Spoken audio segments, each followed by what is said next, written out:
Chapter 110. Lin Luoran is about to leave when she hears Crystal's scream.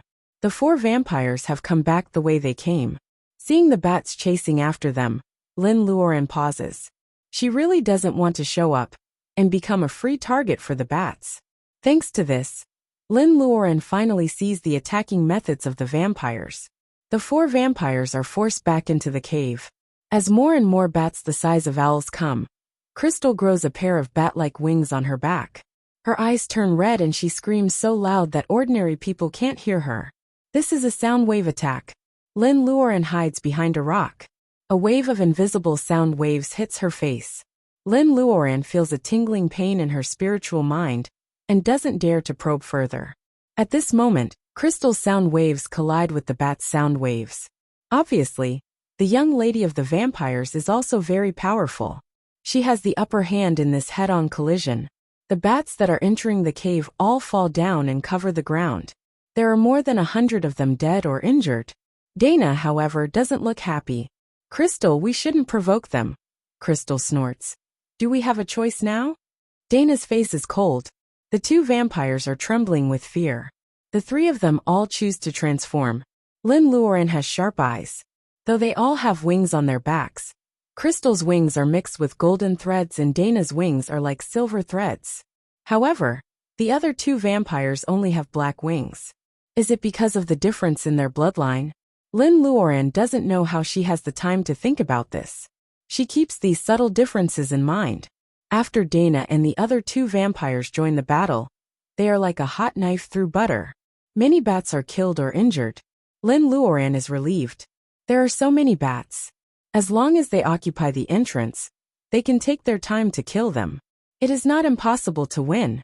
What is strange is that Crystal and the others don't relax. Soon, Lin Luoran finds that there seems to be no end to the bats. As soon as one dies, more bats come. What's more, a large number of bats appear on the path Lin Luoran took. Lin Luoran's plan to leave quietly has failed. Now there are bats at both exits. Dana has to deal with the bats on this side with another bloodline. There is a gap in the defense line of the four. A bat takes advantage of the gap and bites the arm of the bloodline next to Crystal, sucking blood. These were vampire bats. Lin Luoran frowns.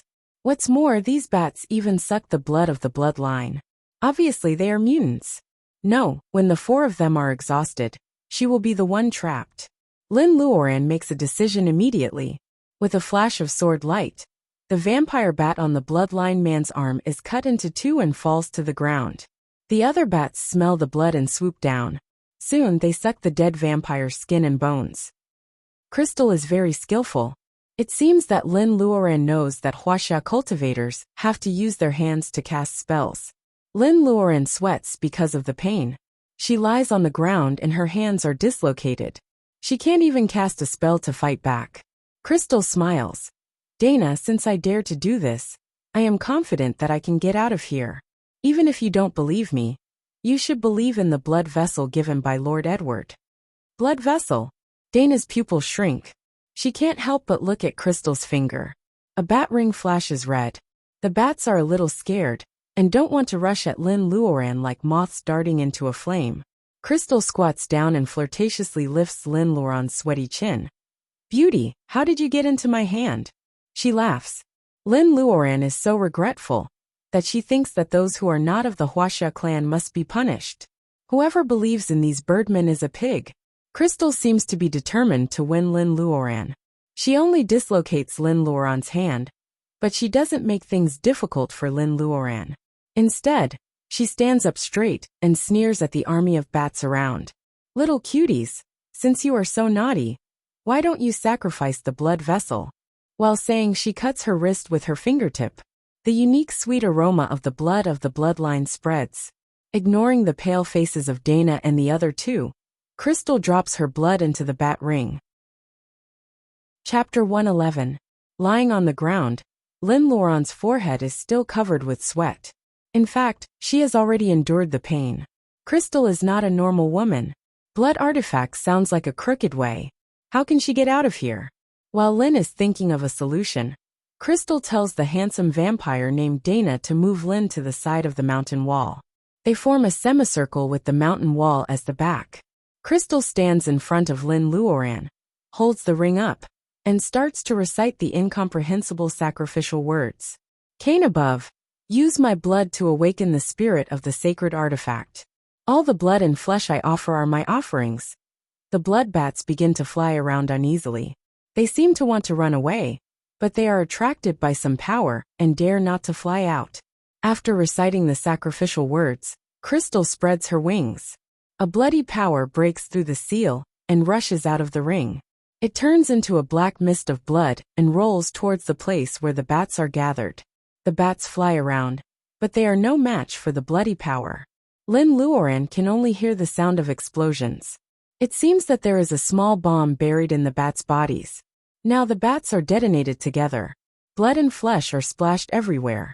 The bloody smell and the cruel scene are so strong that people with poor mental quality will throw up their dinner from last night. Dana frowns. As an elegant and noble member of the new bloodline, he doesn't agree with Crystal's action of holding blood sacrifice. Besides, the blood bats are somehow related to them. Lin Luoran doesn't want to leave any room for negotiation. Soon, the whole cave is filled with the thick smell of blood. Bang! Bang! There are sounds of explosions. The ring is obviously a great weapon. It has killed more than half of the bats in the cave.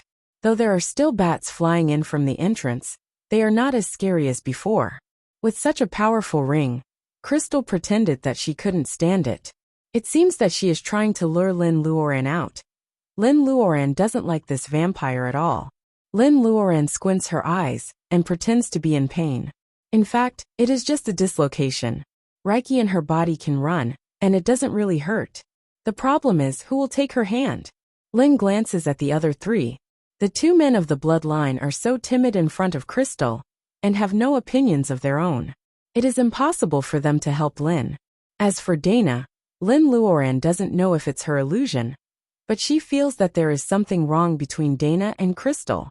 Underneath their modesty, there seems to be some dissatisfaction. Is this something that she can take advantage of? Lin Luoran has 1,000 thoughts in her mind.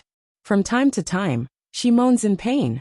She pretends that she is injured so that Crystal will lower her guard and find a chance to escape. Just as she was about to plot against Dana, the noble vampire turned around and gave her a warning look to stay put. Lin Luoran is not narcissistic enough to think that everyone will fall in love with her. Dana is obviously not showing his love to her. Lin Luoran feels stressed. The moment she laid her eyes on Dana, the man of the bloodline sensed it. How old is he? Crystal has no time to pay attention to Lin Luoran. Her hands are crossed, and her long nails are sticking out. If Lin Luoran could see Crystal's face, she would find that Crystal's maroon pupils are gone. There is no pupil or sclera in her eyes. Instead, Crystal's eyes are redder than blood. Her vampire fangs are coming out of her mouth. Lin Luoran is surrounded by a chaotic atmosphere and a strange beauty. Suddenly, Crystal raises her head and roars. She spreads her fingers, and the blood of the torn bat floats in the air. More and more blood accumulates and forms a big circle in the air. Dana frowns, and the other two vampires look at Lin Luoran with admiration. Lin Luoran knows that the mysterious force tearing the bat apart is a preparation. What is happening now is the real blood sacrifice. The ring is glowing red. Apparently, it is trying to absorb the essence of the bat's blood like a whale swallowing water. Lin Luoran is having a headache. She is afraid that Crystal will be even more difficult to deal with after this weird blood sacrifice. Maybe God has heard Lin's voice. When the ring is about to absorb all the bat's blood, a cloud of black fog appears on the platform where the two vampires were lying. Lin feels that her wrist is burning. The bead is heating up, which is very rare. Except for Crystal, who is in a daze, Dana and the other vampires also notice the black fog and feel uneasy. Feeling the change of the bead, Lin Luoran is anxious. She doesn't have time to pretend to be hurt. She wants to run away now. However, as soon as she moves, Crystal turns around with bloodshot eyes. Crystal sneers and turns around again. It seems that Crystal doesn't care about Lin Luoran's attempt to run away. Lin Luoran stares at Dana and says seriously, "Put my hand back on. We have to get out of here." Dana looks at Crystal and doesn't answer. It seems that he is considering whether Lin Luoran is telling the truth. In just 2 minutes, the black fog on the cylindrical platform is getting thicker and thicker. It gradually takes shape in the void, and a dark shadow looks at Lin Luoran. Lin Luoran feels guilty and sweats all over her body. What a young delicious flesh. The shadow's voice seems to come from the bottomless abyss. The voice echoes in the entire cave, but it doesn't have a place to go. Dana turns around and looks at Lin Luoran. In fact, Lin Luoran is even more surprised than Dana. This demon-like shadow speaks Chinese. Even with the interference of the voice, Lin Luoran's tone is very strange. However, it is indeed the language of the state of Wuxia. Crystal's bloodshot eyes are wide open and she shouts, "You have ruined the sacred blood sacrifice. Lord Cain will punish you with blood." The black shadow seems to be thinking about who Cain Crystal is talking about. After a while, it suddenly grabs something in the air. The bat's blood is pulled out by the shadow. The bat's blood, which is the size of a round table, crackles in the shadow's hand and condenses into a bead of blood. Seeing this, Lin Luoran reaches for the mouth of the cave. Dana also steps back. The black shadow condenses the bat's blood into a bead and throws it into its mouth. If its shapeless mouth can be called a mouth. Crystal's wings tremble. The blood taken away by the shadow seems to have hurt her. The redness in her eyes fades a little, but her face is twisted because of the pain. Dana knows that this is the backfire of the failed blood sacrifice. Although he doesn't want to, if something bad happens to Crystal here, they won't be able to pay for it. He has to help Crystal. "Crystal, are you alright? Let's go." The 2 vampires are also guarding Crystal. As soon as Crystal gives the order, they will be ready to protect her and leave this weird bat cave.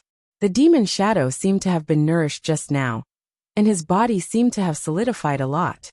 He laughed and said, "What are you muttering about, uncivilized barbarians?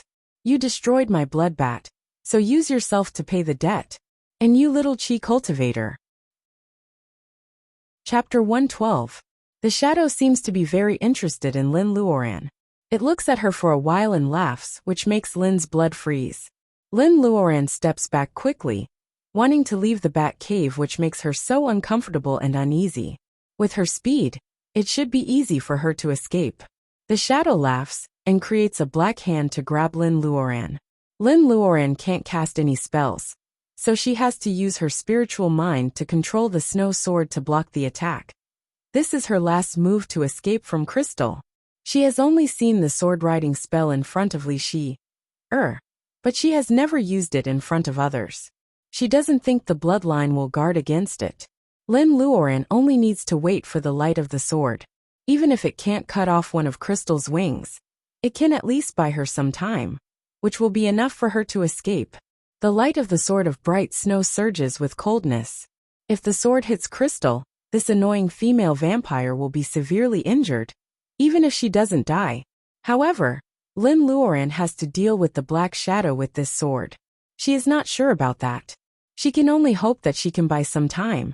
The black shadow sneers. The strike of the grade 5 magic weapon is caught by the black hand. Maybe Lin Luoran is holding back, or she is in the level of training chi. Lin Luoran doesn't know how powerful the strike of the grade 5 magic weapon is. With a sizzling sound, the sword of bright snow is stained by the black hand. After a while, the sword is stained by the black hand. Lin Luoran feels that she can't fly on the sword. The connection between her and the flying sword becomes intermittent and faintly discernible. Is the black shadow the one who made White Fairy disappear, and the sword of bright snow disobey her?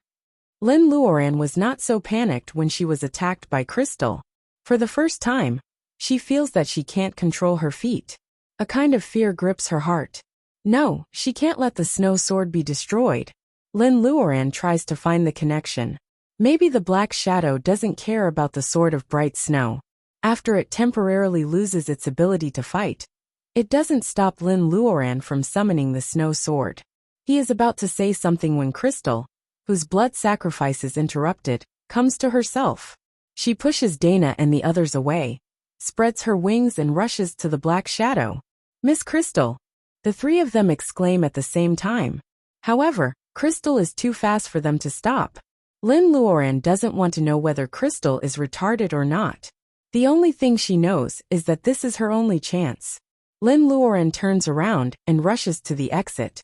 The bats don't stop her. Before Lin Luoren can feel happy, she hits a light shield and bounces back. Inhibition. Lin Luoren is very familiar with this scene. There is a similar inhibition in her space. She sucked in a breath of cold air. Lin Luoren has already put her other arm back. Dana pushes Crystal to her side and shouts to her, "Let's work together." Work together? Lin Luoren sneers. What are they doing in the morning? Lin Luoren moves her arm. Usually the dislocated arm can be put back immediately. However, the inflammation and swelling will start after half an hour. Therefore, Lin Luoren's fingers are still flexible. Lin Luoren pushes Crystal away, so the bloodline is pinched in the big hand instead of Crystal. Like Lin Luoren's Shuizhao, the bloodline can't move anymore. His body is surrounded by black smoke. Lin Luoren doesn't know whether he is still alive or not. Lin Luoren doesn't want to fight head-on. Seeing that her fingers can still move, she rushes to the exit. Dana and the other bloodline are rejected, so they follow Lin Luoren shamelessly. Lin Luoren grits her teeth and casts the Golden Blade spell on the inhibition. The golden sword cuts on the inhibition, but nothing happens. You are just a chi trainer. How dare you try to break my inhibition? Ridiculous. The bloodline in the big black hand is like a chick. As the black shadow speaks, the bloodline suddenly exerts its strength. The bloodline ends up like the bat in the blood sacrifice. With a bang, the bloodline is pinched into pieces. Crystal's maroon eyes are dull. Clearly, the bloodline is taking revenge on her for sacrificing the bat. The black shadow seems to be digesting the bloodline's flesh and blood. Lin Luoren sees this opportunity and is about to risk using a high-level spell of the nature of gold to break the inhibition. However, White Fairy, who has been missing since they stepped on the mountain, suddenly says, "Use the fire arrow spell. You only have one chance. Hurry up." White Fairy sounds anxious. This is the first time Lin Luoren has seen her like this. However, even Crystal and the other two don't hear White Fairy's voice. The figure in the black fog stops eating and tilts his head. He is a little surprised. Chapter 113. Fire Arrow Spell. Fire Arrow is a spell that can only be used in the late stage of training Qi. Like the healing spell, if Lin Luoren can't break the enchantment, she will be helpless. Hearing that the Venerable calls White Fairy little guy, Lin Luoren finally understands why White Fairy has been hiding all this time. Maybe White Fairy noticed the evil Venerable as soon as Lin stepped into the mountain. Maybe White Fairy doesn't want to warn Lin Luoren, or she wants to wait and see. Judging from White Fairy's panicked tone, Lin Luoren believes that the former is more likely. Lin Luoren's thoughts are complicated, but she makes up her mind quickly. Hearing what the Venerable says, Lin Luoren makes up her mind immediately. She will listen to White Fairy this time. There are 108 hand gestures in total. Under the threat of life and death, Lin Luoren feels that she has never been so fast before. Her right hand moves quickly, and it only takes her half a minute to finish the hand gestures of this spell. After finishing the hand gestures, Lin Luoren gathers a large amount of fire Reiki on her fingertips. Different from the fireball spell, a bow of void with fire on it first appears in front of Lin Luoren and floats in front of her. The Venerable seems to be interested in Lin Luoren. It stops absorbing the blood of the unlucky bloodline and grabs Lin Luoren with its huge hand. Lin Luoren puts her finger on the bowstring. At this moment, Dana, the vampire who has been keeping a low profile, spreads its wings and shouts, "Thunder strike!" Lightning flashes in the silver veins on his wings and gathers in front of his chest. The lightning turns into a snake of lightning and rushes to the Venerable. Like Crystal's blood punishment, this is Dana's unique skill. The snake of lightning rushes forward like thunder. Instead of attacking the big hand of the Venerable, it rushes to the shadow on the stone platform and hits him accurately. The thunder snakes collide with the black fog. Instead of being devoured like Crystal's blood punishment, the thunder snakes are melting the black fog. As expected, thunder and lightning are the nemesis of demons since ancient times. Black Fog let out a muffled groan, as if he did not expect that this little electric snake could actually cause such damage to him. His solid body turned into nothingness on the stone platform. Crystal is happy, but Lin Luoran doesn't relax. If the Venerable is so easy to deal with, White Fairy won't be so scared. A flaming arrow is put on the bowstring made of fire reiki. Lin Luoran is already tired when she pulls the bowstring. Just like the healing spell, the fire arrow spell can only be easily performed by cultivators in the level of training Qi. Lin Luoran is forcing herself to pull the bowstring. When Lin Luoran is about to release the fire arrow, the shadow on the stone platform gradually solidifies as expected. Dana can't keep a straight face anymore. At the same time, the black hand reaches for Lin Luoran's right wrist. Ah! Lin Luoran finally understands why the Snow of Bright was almost dead when she was caught by the black fog. The black hand is like a bottle of concentrated sulfuric acid. Although it didn't burn Lin Luoran's wrist, the sharp pain penetrates deep into her bones. Lin Luoran wants to give up her arm. Lin Luoran's heart sinks to the bottom. At the same time, the Venerable cries, "It's you!" The Venerable suddenly lets go of Lin Luoran's wrist, as if he has seen something terrible. Even his original body on the platform is shocked. The black fog is rolling, and he loses his shape. It's now or never. Lin Luoran rushes out of the inhibition with her injured hand and rushes to the hole. The Venerable is furious. The black fog rolls and he reappears. Regardless of the injury caused by the bead, he tries to catch Lin Luoran again. However, Crystal follows him closely. The hole is too narrow for the Venerable to catch Lin Luoran. Dana narrows his eyes and follows the Venerable. Only the man of the bloodline is loyal. He pushes Crystal away and willingly falls into the evil's hands. "Ancestor, your people will never betray you." The man of the bloodline knows that he has no chance to survive in the hands of the Venerable, so he explodes himself. Bang! The bats at the hole eat the man of the bloodline. The Venerable is also annoyed by the bats. Lin Luoran keeps running along the underground river. Finally, she sees a ray of light. She is about to collapse when she hears a clear chirp of a bird outside. It's Goldie. Chapter 114. Pa bought a ticket for the next day, so he will write one chapter each day, but it will definitely be more than 3,000 words. Today, the chapter is almost 4,000 words. Please don't shoot me. Seeing thousands of bats flying around the peak, Li Xier intuitively feels that something is wrong. She asks Goldie to take her to check, but Goldie refuses to go near the peak. "If you don't go, what if senior sister Lin is in danger?" Li stomps her feet in anger. She leaves Goldie and runs to the mountain. After a while, she feels a shadow on the ground. She looks up and finds that Goldie has caught up with her. "That's right." Li pats Goldie's head and gets on the back of Goldie. She directs Goldie to fly to the mountain. After a while, she finds a cave at the foot of the mountain. Li wants to go in, but Goldie grabs her sleeve with its beak and tries to stop her. "What's in the cave?" The more Goldie acts like this, the more worried Li is about Lin. However, no matter how smart Goldie is, it can't speak. Goldie is so anxious that it can't tell Li what's in the cave. There are still a few bats at the entrance of the cave. Goldie is still suppressing them, so they don't dare to come up and eat Lin's flesh. At this moment, Lin Luoran staggers out of the cave. Li Xier sees that Lin Luoran is in a mess and is about to ask her. Lin Luoran shouts, "Go!" Goldie lowers its body, and Lin gets on its back. Li follows Goldie closely and grabs its feathers. Crystal and Dana, who are following Lin, have no time to be surprised by Lin's mount. They spread their wings and fly to the sky with Goldie almost at the same time. However, they are going in different directions. Bats are flying at the entrance of the cave. A roar comes from inside the cave. The whole mountain is shaking, as if it is about to be overturned from the inside. A black skull flies out of the hole and chases after Goldie. In a few seconds, it has shortened the distance between Goldie and Goldie. Li Xier looks back and trembles in fear. She throws a golden blade spell at it, but it is like a stone sinking into the sea. It doesn't even make a ripple. "Sister, what is this?" Lin Luoran is lying on Goldie's back. Her shoulders are swollen, and she has no reiki left. She has no energy to answer Li. She glances at the bead on her wrist.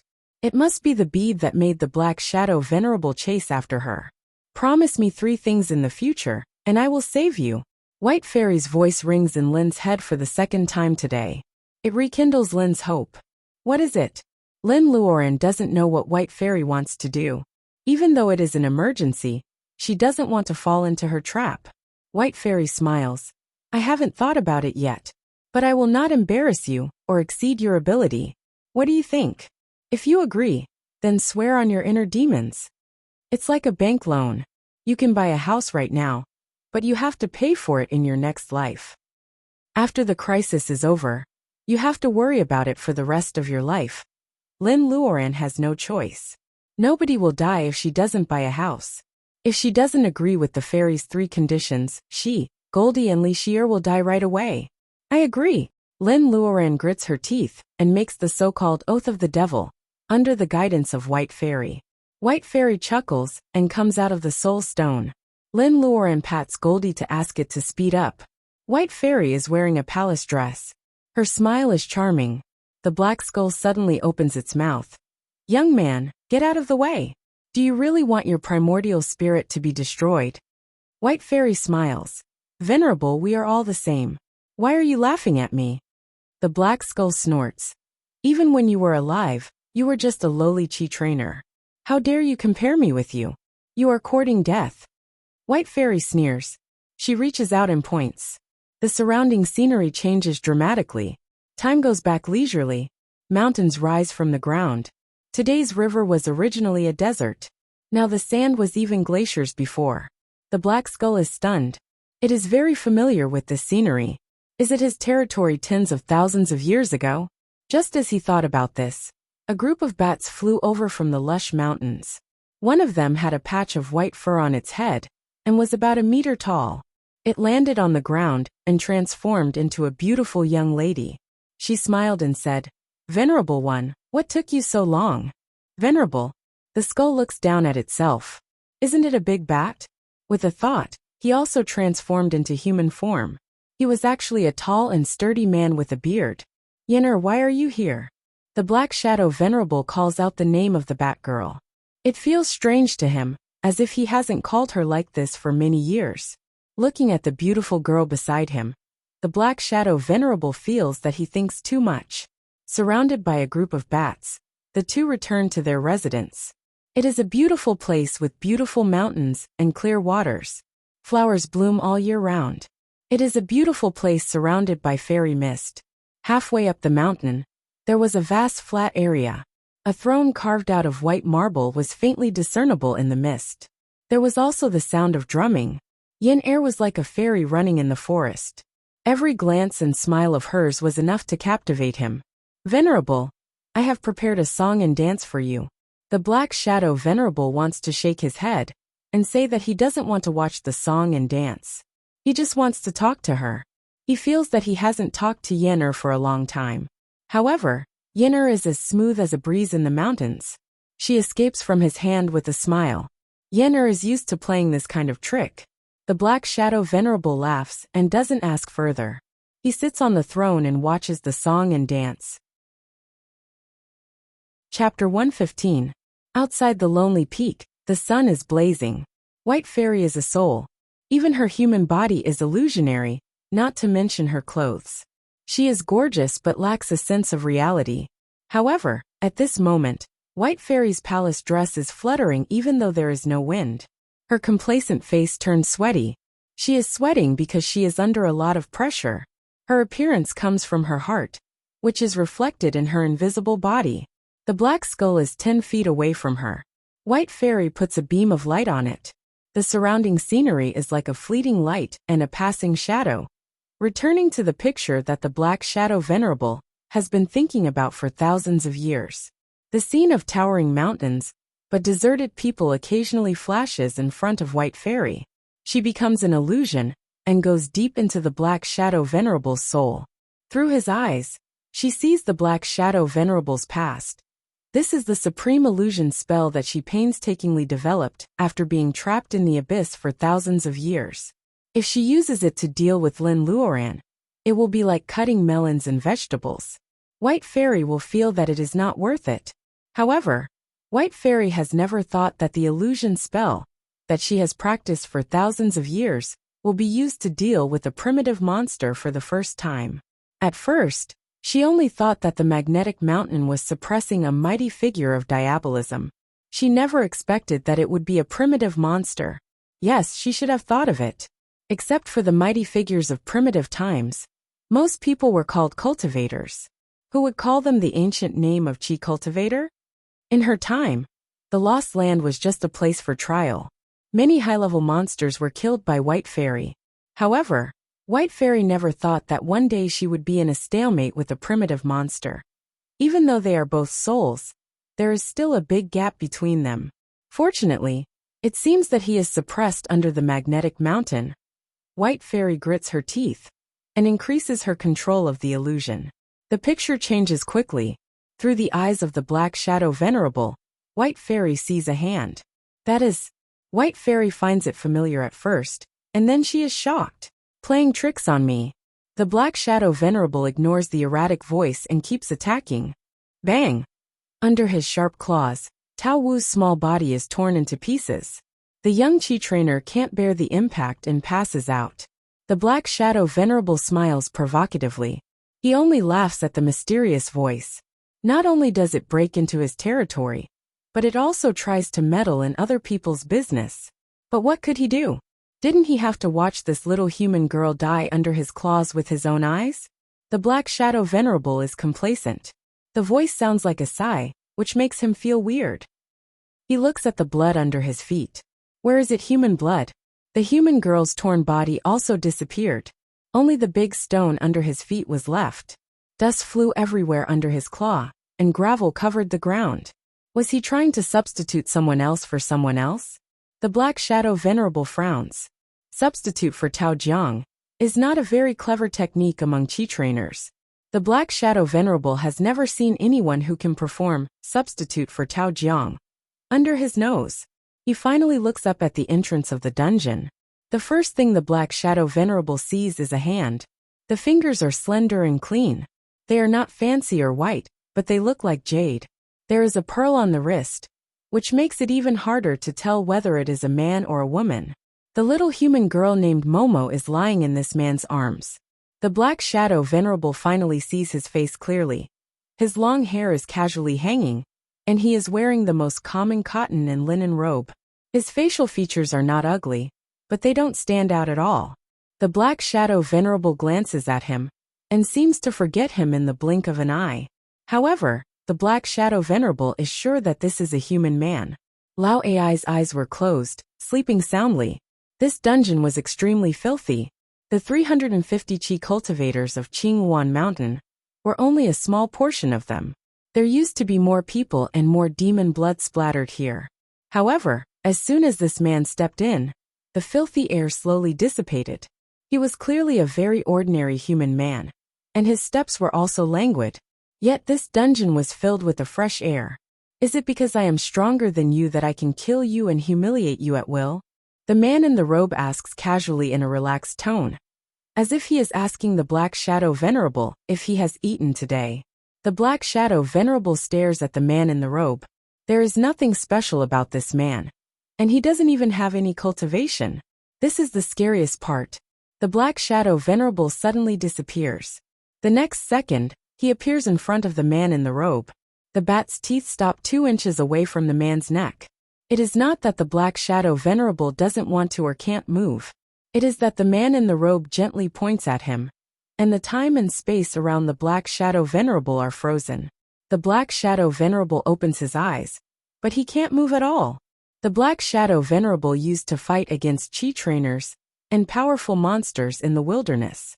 He has mastered his supernatural power for many years, but he has never been suppressed by someone else with just a finger before he could do anything. The man in the robe is relaxed. He doesn't think it is a big deal. He just asks lightly, "Did you kill the 351 people from the Mount of Qingyuan?" The Black Shadow Venerable moves his lower lip and finds that he can speak again. Yes. Her primordial spirit and remnant soul are all shaken, and the illusion she sets almost collapses at once. The Black Shadow Venerable also loses his mind when he remembers this scene. With White Fairy's help, the illusionary land is still stable. In the illusionary land, Tens of thousands of years have passed. In fact, it has only been a quarter of an hour since the Black Shadow Venerable entered the illusionary land. Goldie's flying speed is nothing to White Fairy. If the Black Skull can run further, it can catch up with them in less than a quarter of an hour. White Fairy also wants to take back her hand. However, since she knows that the Black Shadow Venerable is a primitive monster, she has no way to retreat. She will either win, or her primordial spirit will be destroyed. When she sees the scene in the memory of the Black Shadow Venerable again, it is in the square surrounded by clouds and mist. The man in the robe is sitting on the white marble throne casually. The little girl Momo is staring at the square with her eyes wide open. More than 800 vampire bats who have developed intelligence and know how to cultivate are all standing on the square at this time. That finger of the man in robe was terrifying. As long as he pointed at someone, that bat would disappear into the air under the bright light of the universe. Killing someone was just a matter of nodding one's head to the ground. Such a way of dying without an intact corpse, completely obliterated from the world. Even the ferocious vampire bat race would be terrified. Yes, the Black Shadow Venerable is terrified, especially when the man in the robe points at Yin. At that moment, he has to admit that he feels regretful. It's you, right? For you, he tortured and killed more than 300 people in the Cyan Phoenix Mountain. You were only slightly injured that day, but Cyan Phoenix has to pay such a price. In this case, if you pay the debt now, your life will be worth it. The man in the robe still says in an unhurried tone, but he makes a conclusion for Yen. Momo opens her eyes wide and stares at Yen, who looks delicate. It's her. All her senior brothers and sisters are dead. The old master who saved her is also dead. So many people and bats have died for her, but she is still so pitiful. Momo secretly makes up her mind that she will never be such a woman when she grows up. If you dare to hurt her, my Bloodbat clan will be your enemy for generations to come. Even if you kill all the experts in my clan, there will be more Bloodbats who have achieved success in their cultivation and will seek revenge on you. The man in the robe points out his finger. Yenner's face turns pale. The Black Shadow Venerable finally can't help roaring. The man in the robe turns his head. For the first time, he shows an expression other than indifference. A blood feud forever? He points his finger down and sneers. Even so, your vampire bat family will never be able to cultivate again. You will drink blood every day and never be wise again. Even so, your vampire bat family will never be able to cultivate again. You will drink blood every day and never be wise again. The words of the man in the robe seem to be engraved between heaven and earth. White Fairy's illusion finally collapses in an instant. When you read this chapter, Pa has already got on the train. He won't be home until the evening of the 8th. Try to keep updating. Chapter 116. Outside the sunny lonely peak, White Fairy's primordial spirit feels cold. As soon as the illusion is broken, the black skull makes a circle. White Fairy grits her teeth and casts the last ray of light in her hand. She wants to put the black skull into the illusion again before it comes to itself. As expected, the black skull is stunned again under the light. White Fairy feels relieved, but the black skull suddenly turns into a human figure and pinches White Fairy's primordial spirit. White Fairy is frightened. The person in front of her has a clear face. It is the primitive monster she saw in the illusion. Maybe it is the man in robe who finally suppressed him under the magnetic mountain. At the moment, the Black Shadow Venerable has been suppressed for thousands of years, but there is still indelible hostility on his face. It is the unwillingness of falling into the devil abyss for thousands of years.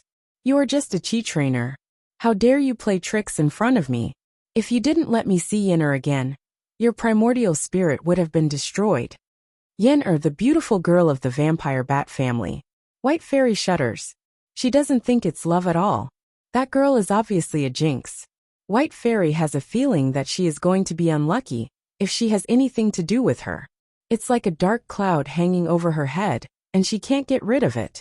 As expected, the Black Shadow Venerable snorts coldly. You have done something good, but you have done more wrong. I have to punish you. Otherwise, how can I face the dead vampire bats?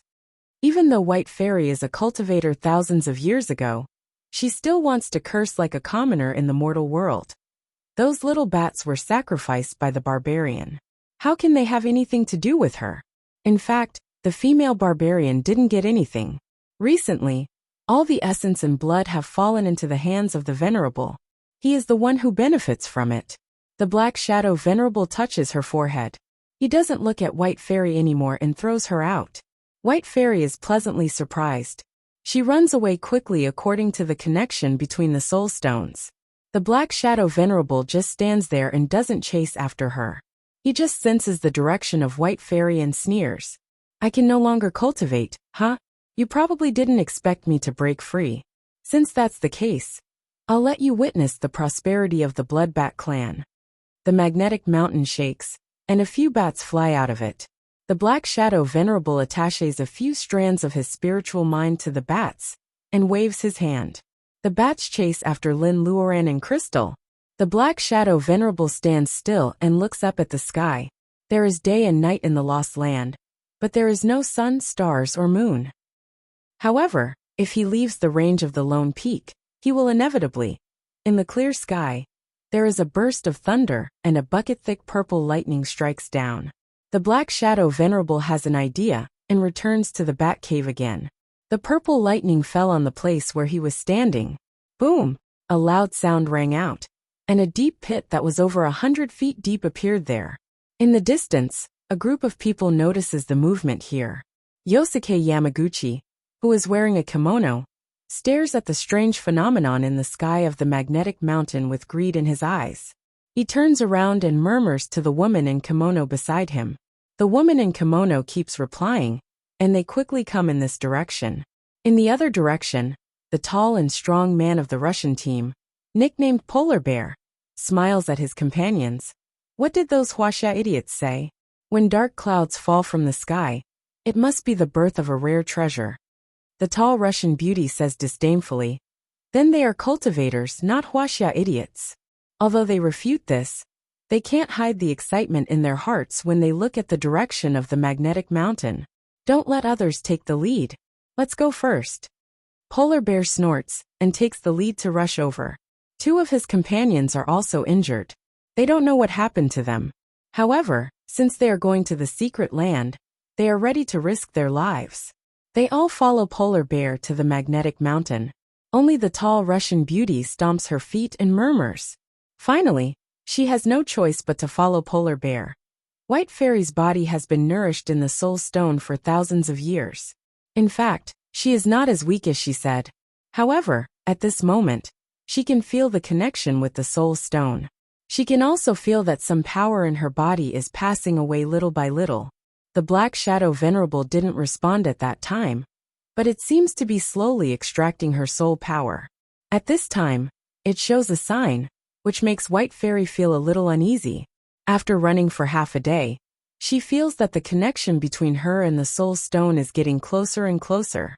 She turns into a puff of light smoke, and turns around a big tree. Then she disappears in place. Far behind her, two silent bats are circling around the big tree anxiously. Puff! Puff! Two small golden swords shot down from the tree, and accurately pierced through the bats. Then, two fireballs came down with great power, and enveloped the two bats. In just a moment the bats were burned to ashes. The two spiritual minds don't need to be cleaned up at all. They are immediately detected by the dark cloud which acts like a radar. Two purple thunderbolts, which are thicker than a little finger, immediately disappear. Lin Luoran slides down from the tree panting. She is stunned by the purple thunder. Lin Luoran doesn't know that there is a mysterious force interfering with the birth of the monster bat. Lin Luoran thinks that she is lucky, and even the heavens are helping her. Seeing that even the spiritual minds on the bats are destroyed, White Fairy is relieved to show up. A cyan smoke emerges from the trunk. Except for the unstable soul, Lin can still see White Fairy's proud look. Lin Luoran can't help but let out a sigh of relief. It is true that White Fairy is mean. However, since they met, no matter what she is up to, she has given Lin Luoran more than she asked for. Lin Luoran really doesn't want anything to happen to her. You little girl, how dare you set up an ambush on the way? I don't know if you are stupid or really bold. White Fairy snorts. She seems to be dissatisfied, but in fact, she is moved by Lin Luoran's decision to stay and help her. Ahem. Lin Luoran coughs. She is not embarrassed. Wiping the blood on the corner of her mouth, Lin Luoran knows that her meridians have been dried up, and her internal organs are burning. The self-healing ability of her body is amazing. Her spiritual mind was injured when she peeped at the man in robe casting spells in her dream, and it healed itself after a while. Lin Luoran thinks that the injury on her body won't last long. Lin Luoran owes White Fairy a big favor, so she can't leave her behind. However, she can't drag Li Xier down. Lin Luoran was running away on Goldie's back with exhausted Reiki. At the same time, she was worried that White Fairy might not catch up with them. Of course, Li Xier won't allow Lin Luoran to go back by herself. However, Lin Luoran knocks her out and ties her to Goldie's back. Lin Luoran asks Goldie to take Lin Luoran to the exit. White Fairy stares at the bead in Lin Luoran's right hand. From the memory of the bat monster, she knows why the Black Shadow Venerable wants this bead. This thing looks ordinary, but it is exactly the same as the one in the hand of the man in robe in the picture. Lin Luoran is lucky to get the inheritance of that man, so she can have such high personal ability at such a young age. Or she is the descendant of that man. The former possibility makes White Fairy tempted, but the latter possibility destroys her greed. Treasures have spirits and choose their owners. White Fairy can't believe that the bead will choose Lin Luoran, a useless cultivator. She can only think that the bead is the inheritance of her family. Taking a deep breath, White Fairy suppresses her greed and says in a hoarse voice, "The Black Shadow can send a bat to follow us. Maybe there is something else. We'd better get on the road as soon as possible." This time, she casts the illusion spell on the Black Shadow's soul. She has already suffered a great loss. Seeing that Lin Luoran nods, White Fairy wants to fly back to the Soul Stone to replenish her soul power. However, the next moment, she feels that something is rushing out of her body, and she can't control her actions. White Fairy doesn't even know what is going on. In Lin Luoran's eyes, White Fairy is speechless. Her hands become dark and cold again. It is the same as the Nether Ghost claws she used to test Lin Luoran in the abyss. The claws come at Lin Luoran with the unique coldness of souls. At first, Lin Luoran wonders why the White Fairy is in the mood to joke at this time. Her body is alert, and she avoids the cold light. Lin Luoran is sweating all over when she notices the White Fairy's killing intent. Has White Fairy been covering up from the beginning? No. Looking at White Fairy's dark face, Lin Luoran quickly makes a judgment. Even if White Fairy couldn't kill Lin Luoran, because she wanted to get out of the abyss, she had many chances to kill Lin Luoran along the way. Why did she suddenly turn hostile? There is only one explanation. She is being controlled now. Lin Luoran is anxious. She tries to avoid the White Fairy who is laughing and shouts, "Fairy, wake up!" White Fairy doesn't seem to hear her. Lin Luoran has no choice but to shout, "Fairy, you haven't avenged yourself yet." Perhaps White Fairy's plot has always been a big scar in her heart. Lin Luoran sees White Fairy's face twitching and her soul dispersing. After a fierce struggle, White Fairy finally looks normal. "Fairy." Seeing White Fairy floating in the air, Lin Luoran tries to speak. Black smoke flashes on White Fairy's face. Lin Luoran is so scared that she steps back 10 meters. "You are too timid. My spiritual mind is in charge now." White Fairy's familiar and arrogant voice comes. Lin Luoran touches her beating heart. When she is about to sigh about the ups and downs of her mood, White Fairy's expression changes again. "The strand of spiritual mind planted by the dead bat monster is too strong. If I didn't refine it as soon as possible, I'm afraid that it would lose its nature. Junior, I'm afraid I have to close my eyes and fall into a deep sleep." Deep sleep? Before Lin Luoran can speak, White Fairy seems to have no time to explain. She turns into a wisp of smoke and disappears into her universal sac. After a while, Lin Luoran hears a sigh. A crystal memory bead floats out of the universal sac and disappears between Lin Luoran's eyebrows. Lin Luoran has experienced this before, so she doesn't panic this time. However, while exploring the content of the memory bead, Lin Luoran can't help feeling happy and sad. Chapter 117. Inside the secret realm, the spirit chi was abundant. Usually, when a person breathed in and out, all the pores on their body would open up, making them feel extremely comfortable. Lin Luoran has just thought of the method of breathing while running. Since Reiki of the 5 elements are everywhere in this world, why should she stick to the rule that she can only meditate and cultivate at night? Other cultivators chose to meditate at night, only because the spiritual energy in the world was becoming increasingly scarce.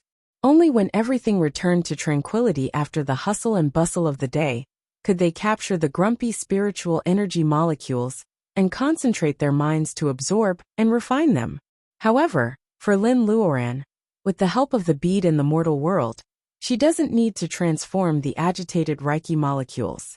In fact, she can use the method of inhalation and exhalation in her daily life. Doesn't that mean that she will spend more time on cultivation? It is not difficult for Lin Luoran to control the rhythm of breathing and the frequency of inhalation and exhalation. However, if she wants to make it an instinctive reaction of the body, she has to spend more effort to stick to this breathing method. Lin Luoran is running in the mountains and forests. She keeps her breath at the same frequency as before. After a few mountains, she feels that the burning pain in her meridians caused by the overdraft of Reiki is reduced a lot. Lin Luoran is overjoyed. The effect of this method is immediate. Instead of passively absorbing Reiki from the secret land, Lin Luoran actively absorbs Reiki while she is walking. The effect is immediately seen. Lin Luoran is not fast. On the one hand, her internal organs are injured. On the other hand, the memory bead that White Fairy gave her before she fell asleep contains too much information. Lin Luoran has to sort it out in her mind while running. There are elixirs, magic weapons, spells, and so on in the level of laying foundation. There is nothing. Lin Luoran looks at the bead and thinks there will be spells of the level of laying foundation.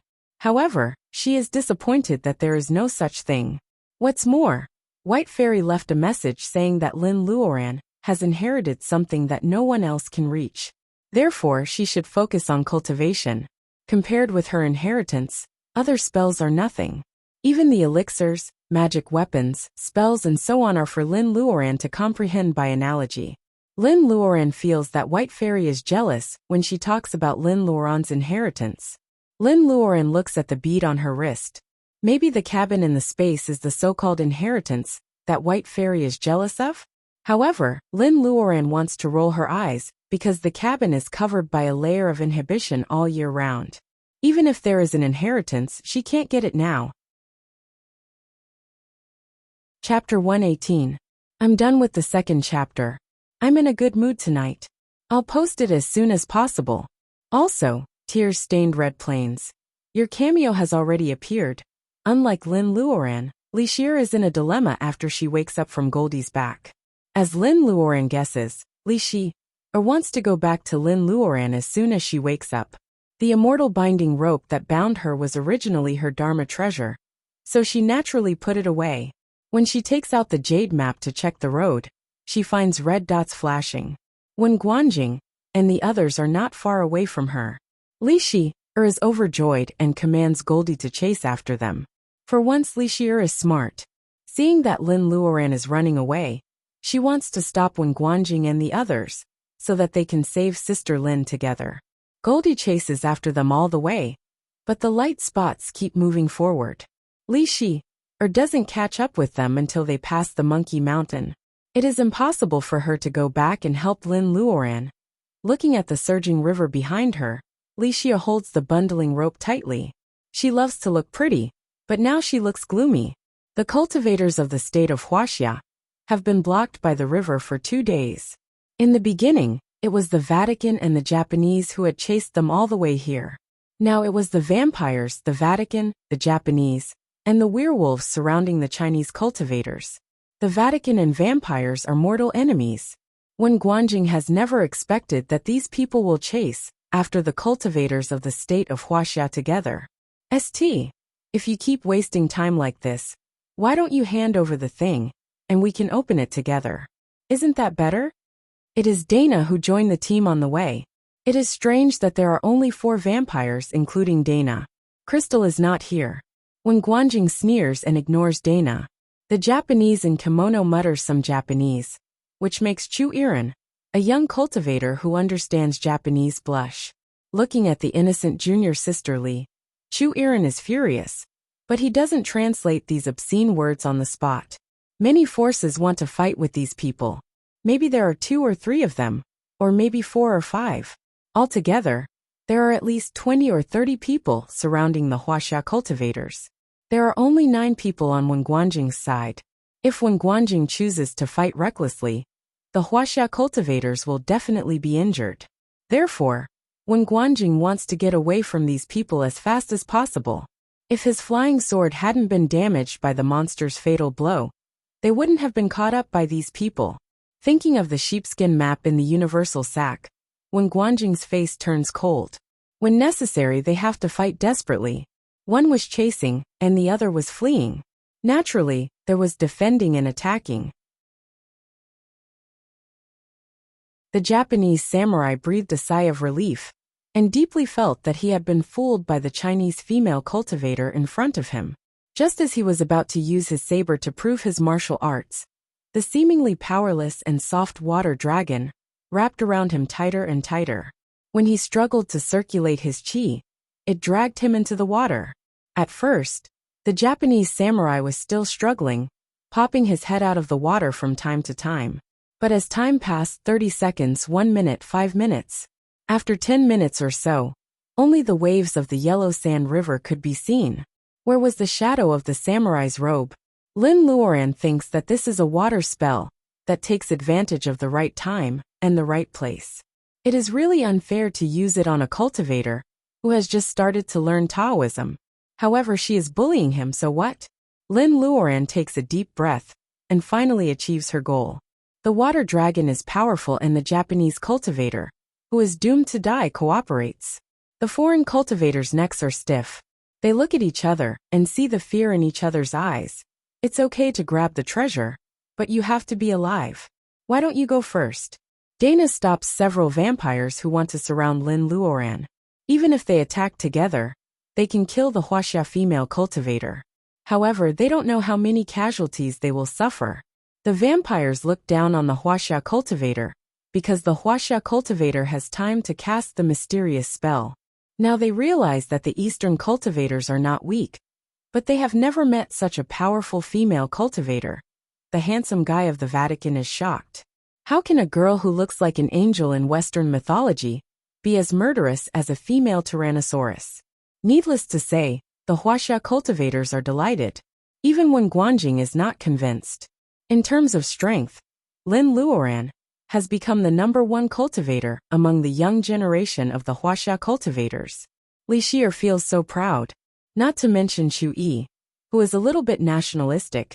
He immediately lists Lin Luoran in the top 3 of the most admirable list. Chu Yi's grandmaster is in the first place.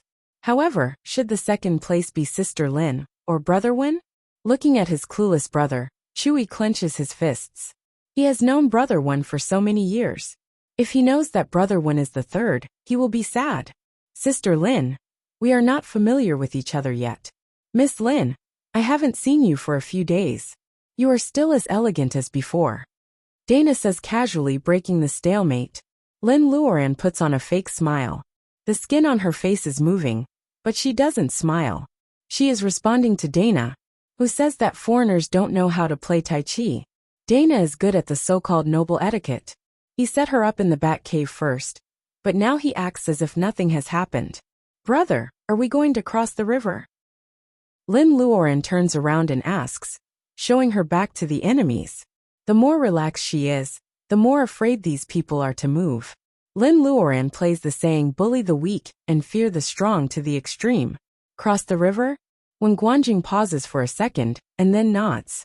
In fact, it is the same whether they can cross the river or not. However, if they all cross the river, they will undoubtedly get rid of these hornets. In this case, it is better to cross the river. However, the Yellow Sand River is recorded in the Jade Sheet. It is more than 50 kilometers wide, and it is on the surging water. Among the 5 elements, Reiki is mainly of the fire. Even if his flying sword is not destroyed, He is afraid that he will run out of Reiki halfway, and he cannot absorb the surrounding water Reiki. However, Lin Luoran's flying sword seems to be born for female cultivators.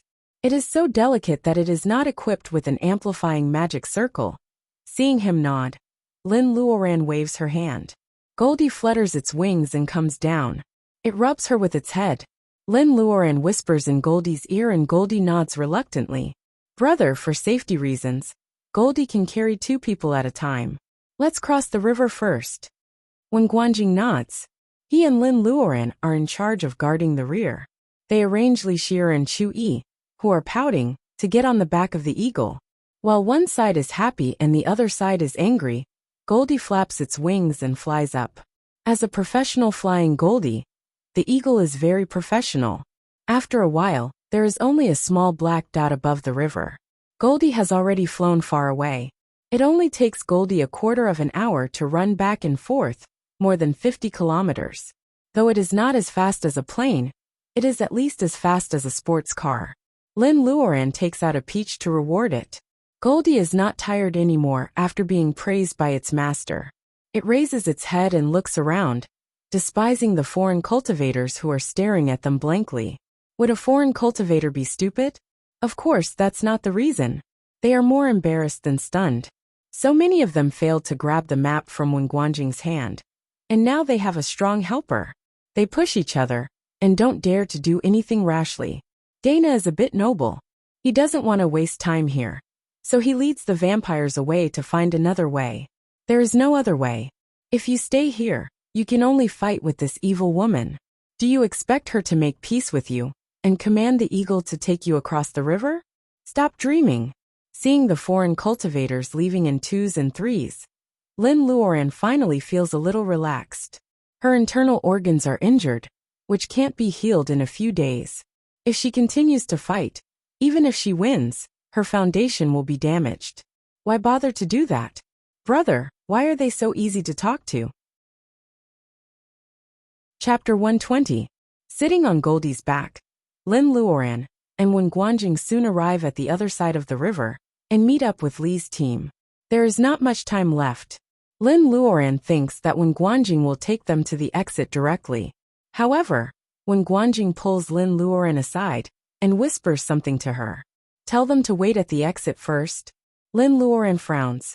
If there is a chance in the secret land, meeting White Fairy is already the best chance for her. If she takes the risk to go to the place Wen Guanjing mentioned, she will lose more than she gains. Wen Guanjing knows that his request is a bit embarrassing. However, except for Lin Luoran, no one else can go to the place with him. Wen Guanjing has to be thick-skinned. Lin Luoran doesn't mind if others ask her for help. However, Lin Luoran is still in the world of mortals. She still has to face those in power. Wen Guanjing is an important figure in the special department of the state of Wuxia. Helping him seems to be more beneficial than harmful. After weighing the pros and cons, Lin Luoran tells Li that they should wait at the exit first. After these days, Li Xie is no longer the ignorant little girl she used to be.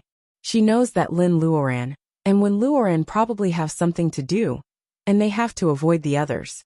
Why not go to the exit with these senior brothers? It's better than being a follower of Lin Luoran and Wen Luoran.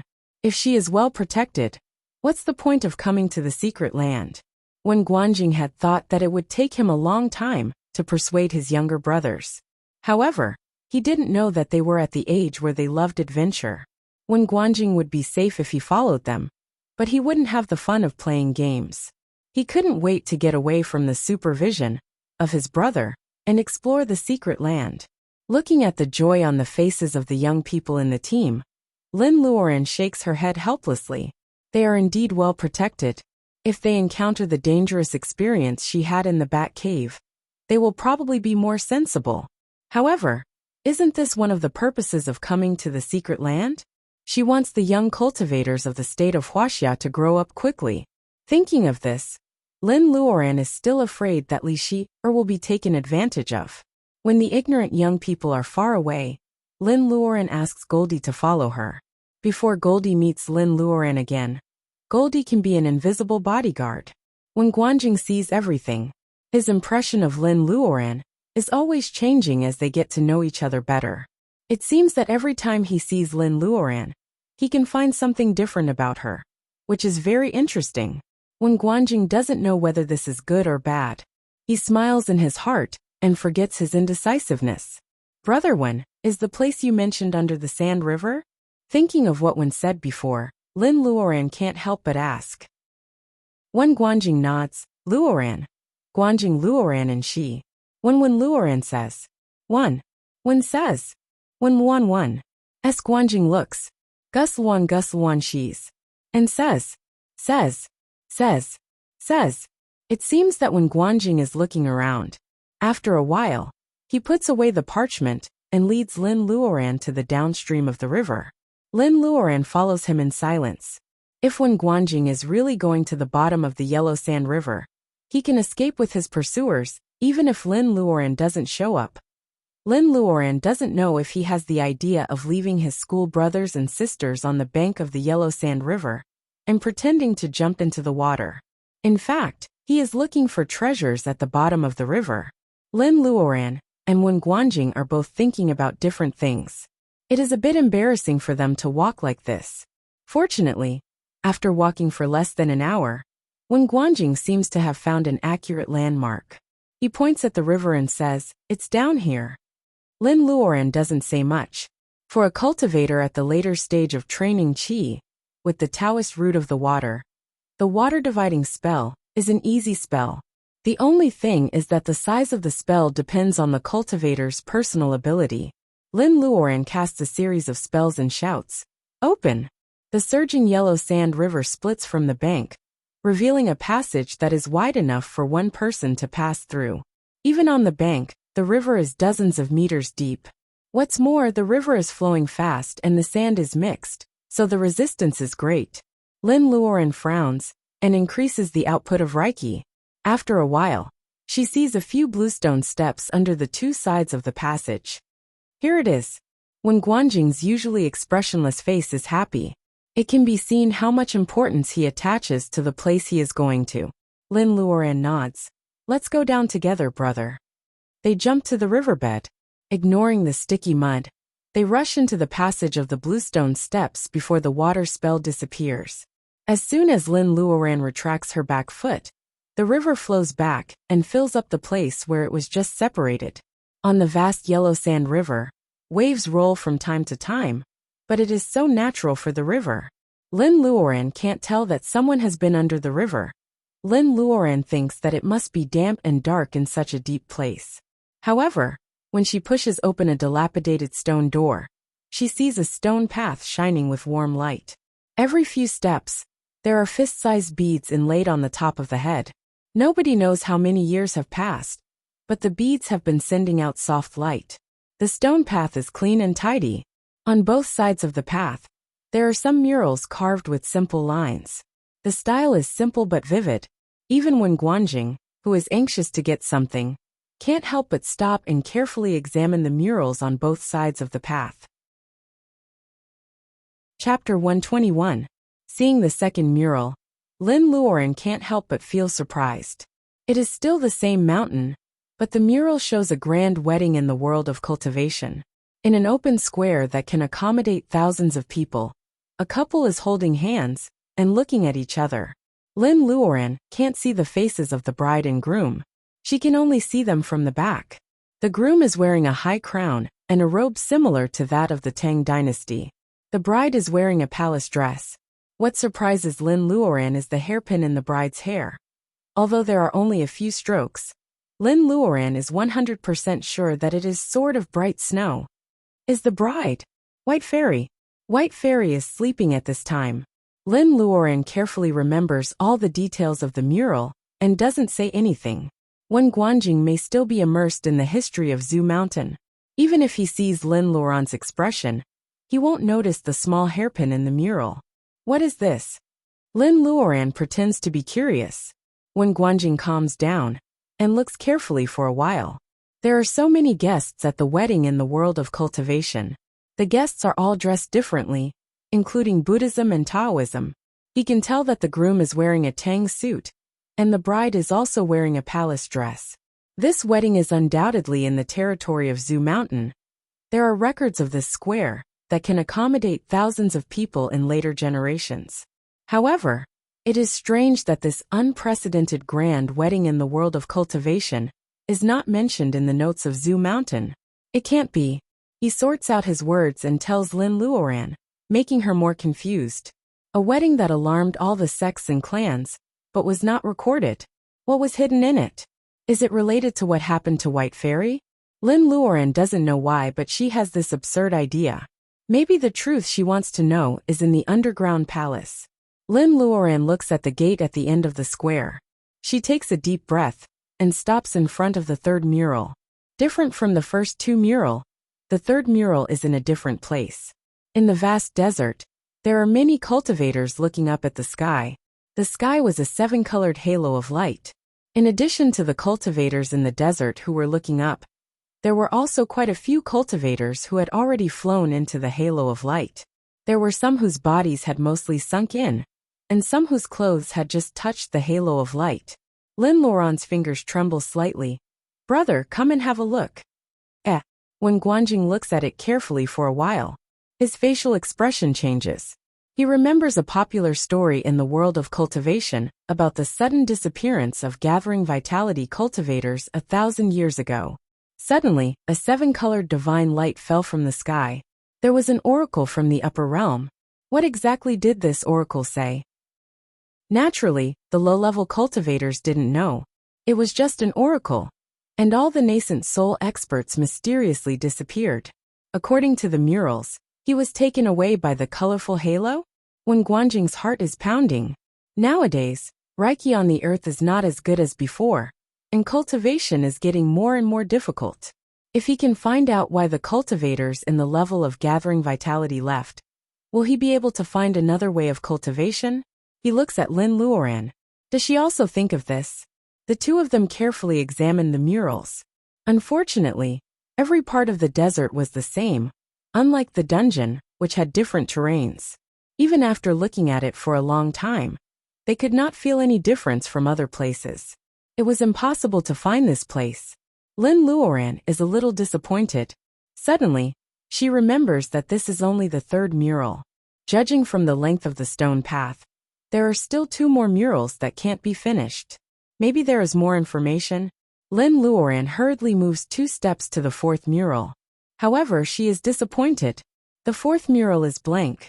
It is not blank, but 1 inch deeper than the previous ones. The wall is clean and flat. The murals here have been erased by magic. What on earth is painted on the wall? Is it the secret of the disappearance of the cultivators in the level of gathering vitality? Who was the one who erased it? Lin Luoran and Wen Guanjing are naturally disappointed. After hesitating for a while, they come to the stone door. There are 2 wooden piccio carved on both sides of the stone door. However, they are different from the usual piccio. There are 2 horns on their heads. Piccio represents wealth. 1 horn is Tianlu, and the other 2 horns are exorcism. This is a mausoleum. When Guanjing murmurs to himself. Suddenly, he looks up and says to Lin Luoran, "A mausoleum is a tomb." Lin Luoran frowns. How did Wen Guanjing find things in a tomb? She has read many books such as Ghost Blows Out the Light. The mausoleums of emperors and generals are all strange. This is obviously a tomb of a cultivator. Isn't it more dangerous? Wen Guanjing also frowns. He takes out the sheepskin map again and reads the strange words on it.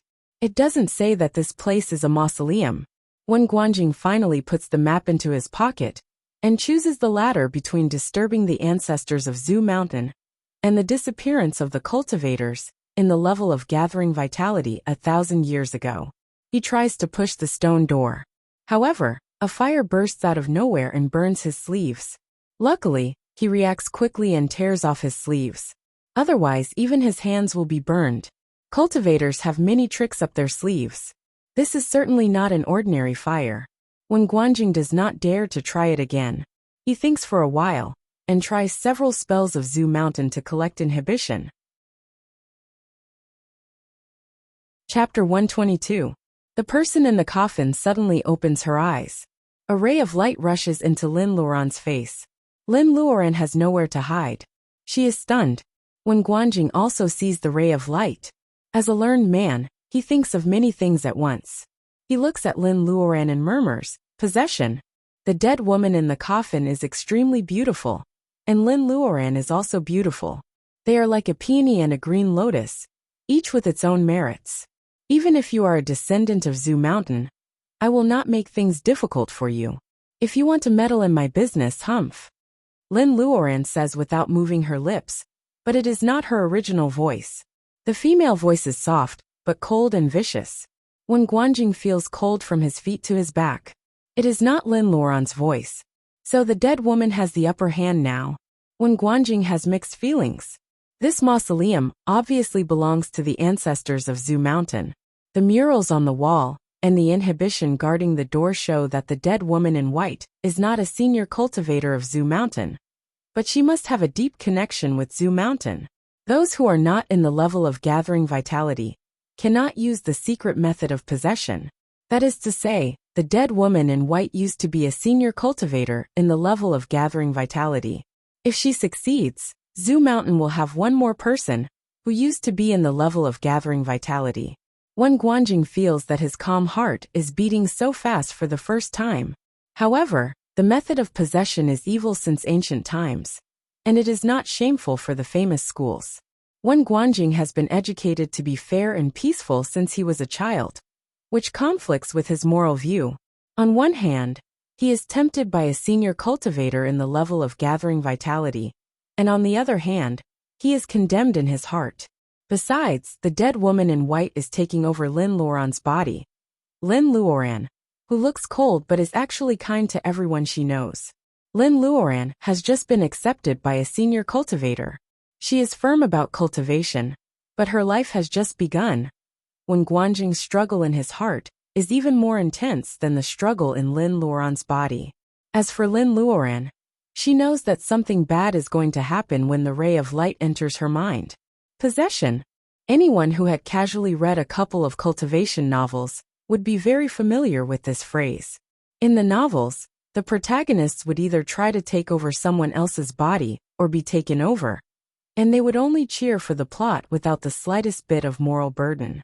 Those who read the novels would know that it was fake, so they naturally wouldn't put themselves in it. However, when Lin Luoran experienced it herself, she realized that it was not a simple plot in a novel. If the dead woman took over her body, there would be no trace of Lin Luoran in the whole world. Lin Luoran looks at him and says with a smile, "Young man, you are really a man who cherishes the fairer sex. Let me ask you, which school is this girl from? If you tell me everything you know, I will consider not torturing her body." When Guanjing is speechless, he wants to answer the question, but he doesn't know which school Lin Luoran is from. He has no choice but to tell the truth. Lin Luoran drops the blood on the bead. The bead absorbs the blood little by little.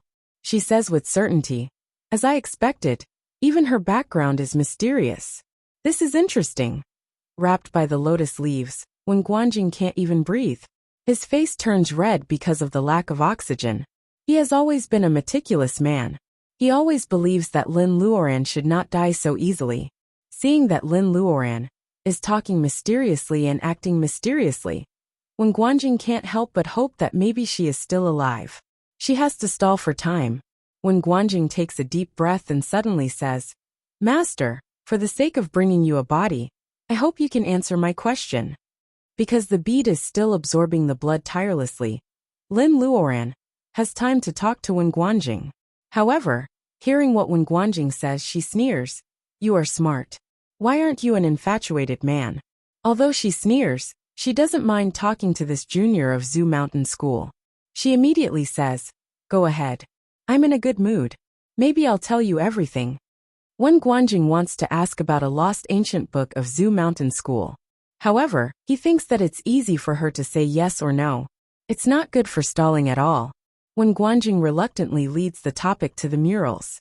On the one hand, he also wants to know the mystery of the disappearance of a master in the level of gathering vitality.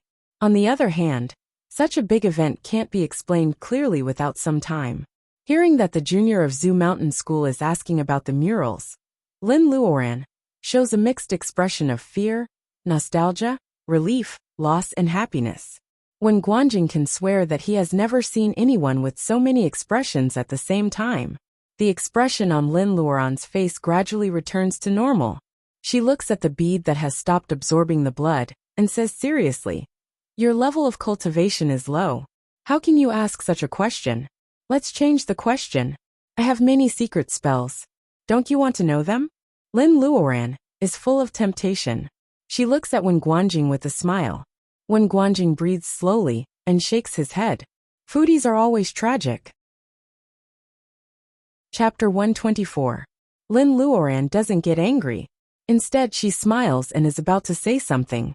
However, the bead full of blood starts buzzing and vibrating on her wrist. Lin Luoran has no time to talk to Wen Guanjing. She uses her spiritual mind to explore the bead. With Lin Luoran's blood as a guide, the dead woman's spiritual mind enters the bead easily this time. The first thing she sees is the small spring and the medicine shop full of Reiki. Though the spirit medicines and herbs here are not of high quality, she is still surprised by the abundant Reiki space that claims to be of the same lineage as Wen Guanjing. There is a saying in the world of cultivation that there is a blessed place. According to the standard of Reiki, this place is definitely a blessed place. However, no one carries a blessed place with them. The dead woman doesn't know that this place is not only full of Reiki for growing spirit medicines, but also has a time difference of 1 year compared to the outside world. Otherwise, she might not be able to calm down and kill Wen Guanjing, who sees the bead buzzing. Even so, she is still very happy. The charm and gentleness on her face are all gone, leaving only the viciousness from hell. Ha ha ha, God is helping me. The dead woman's crazy laughter echoes in the space. She laughs so hard that she is about to cry. She stops laughing when she sees the sword of bright snow in the space. She can only use her spiritual mind to enter the space, but she can't control things in the space. Seeing something that looks like an old thing, the dead woman brings Lin Luoran's whole body into the space. All of a sudden, Lin Luoran disappears. Only the bead she usually wears falls on the ground, making a tinkling sound. Wen Guanjing doesn't know what happened, or where the person who has possessed his body has gone. However, he knows that this is not the time to lose. He tries to get rid of the lotus leaves that wrap him up. The dead woman looks at this body. It has hands and feet. She can actually bring it into the space. She is even more sure that this is a blessed place. She picks up the sword of bright snow and looks at the almost destroyed snow sword. She feels like she is struck by lightning. Sword of bright snow. How many years has it been since I last saw you? The dead woman feels lost. Then she becomes ferocious again. No wonder this junior calls you White Fairy. It turns out that she knows you. It's impossible. Your body and soul have been destroyed. How can she know you? The dead woman seemed to be stimulated by something. Her emotions were in a mess. Affected by her spiritual sense, a strong wind blew in the space, blowing the spirit herbs around. She didn't know it, and just vented her anger. A beam of light in her hand hit the inhibition of the small wooden house. This time, it was like poking a hornet's nest. Lin Luoran has tried many times. Although she failed to break the inhibition, it was gentle and harmless. However, that was under the condition that she was recognized by the space. At this moment, the dead woman has taken over Lin's body and used her blood as a medium to cast a spell to open the space of the bead. Therefore, Lin's body can come in unimpeded. The spiritual mind of the dead woman does not belong to Lin Luoran, which has already alerted the space. However, the inside of the bead may be like a computer program with a security sequence. Since the dead woman's spiritual mind does not threaten the bead is only alert, but does not fight back.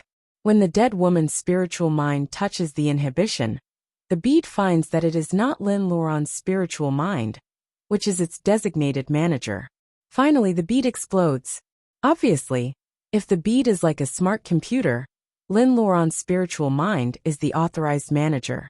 Now that her spiritual mind is different, the bead thinks that she has been poisoned.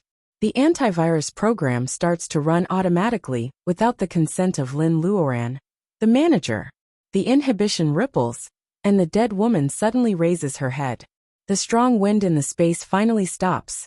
However, the bead is not going to let the intruder go easily. The inhibition changes like ripples on water. There is a red light above the cabin. A phoenix's cry resounds through the space. A fire phoenix finally shows its head from the inhibition. It looks down at Lin Luoran coldly. It is pure spirit fire, but its eyes are so cold. The dead woman was an absolute master in the world of cultivation when she was alive. Those who can call themselves I are all cultivators of the level of gathering vitality, who are recognized by the world of cultivation. As a high-level cultivator, the dead woman has encountered countless life and death battles. However, she has never met an opponent with such a chilling look as the fire phoenix.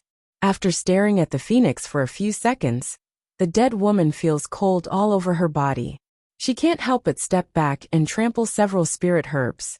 At such a moment, she dares not to leave the space. She has an intuition that if she moves, the fire phoenix will kill her without hesitation. The dead woman sweats and suddenly smiles. This bead belongs to the female cultivator. Even if the bead is sealed, she is now in this body. If the fire phoenix wants to kill her, doesn't it mean that it will kill the master as well? The dead woman is relieved and smiles brightly. The fire phoenix seemed to know what she was thinking and revealed a very human-like sneer.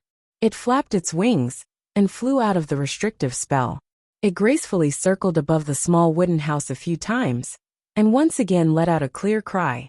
At this moment, Lin Luoran's spiritual mind, which is trapped in the ocean of consciousness, starts to move. Humph! The dead woman snorts and immediately withdraws her spiritual mind into the ocean of consciousness. This kind of pain that went deep into the soul was 100 times more painful than the physical pain. When Lin Luoran is at her wit's end, she hears the clear and loud cry of the phoenix again. She doesn't have time to think about why there is such a sound. She suddenly remembers the legend of the phoenix's rebirth in fire. The young phoenix was born in the raging fire, so why didn't it suffer the pain of the fire? In the past, Lin Luoran scoffed at such a legend. However, now that she is on the path of cultivation, from the point of view of a cultivator, can it be explained that phoenixes are originally of the nature of fire, so they are not afraid of the pain of fire? Lin Luoran seems to be in the same situation now. She is surrounded by boundless fire, burning her all the time. In the same environment, phoenixes can be reborn in fire, but she is in so much pain. Is it because phoenixes are not as noble as holy birds? Or there are other secrets? If I am also of the nature of fire, Lin Luoran is so shocked by this idea that she even forgets the pain for a moment. She is only thinking about whether this idea is possible or not. Lin Luoran first thinks of the nature of fire in her body, and then she traces back to the reason of the nature of fire Reiki. Lin Luoran remembers that it was on the rooftop of Baojia's house. At that time, she knew nothing about Reiki and secretly studied the fireball spell cast by Wen Guanjing. By chance, she fell into meditation and felt the Reiki molecules with different natures in the world. The fire Reiki molecules with a small tail were the most naughty. At that time, Lin Luoran's spiritual mind was injured. These Reiki molecules thought that she was easy to bully and came to play with her. At that time, she was immersed in the colorful starry sky. When she woke up, there was a fire Reiki in her body. Is this the feeling at that time? The fire of spiritual mind is still burning. In fact, the real time is very short, but Lin Luoran feels that it has been a long time. It is so long that she only feels pain. It is so long that she becomes stubborn and has to suppress the fire. Lin Luoran spends a lot of willpower to ignore the burning pain of the fire of spiritual mind. She begins to touch the fire of spiritual mind carefully.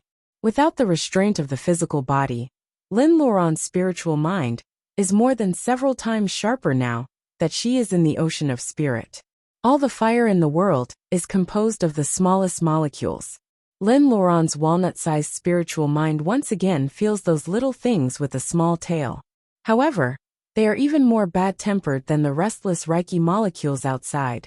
As soon as they see that Lin Luoran's spiritual mind is gone, they all curl up into a ball and rush to bite her fiercely without any mercy. Lin Luoran's idea of softening them fails. She is so evil that she imagines herself as the fierce Reiki molecules and threatens them fiercely.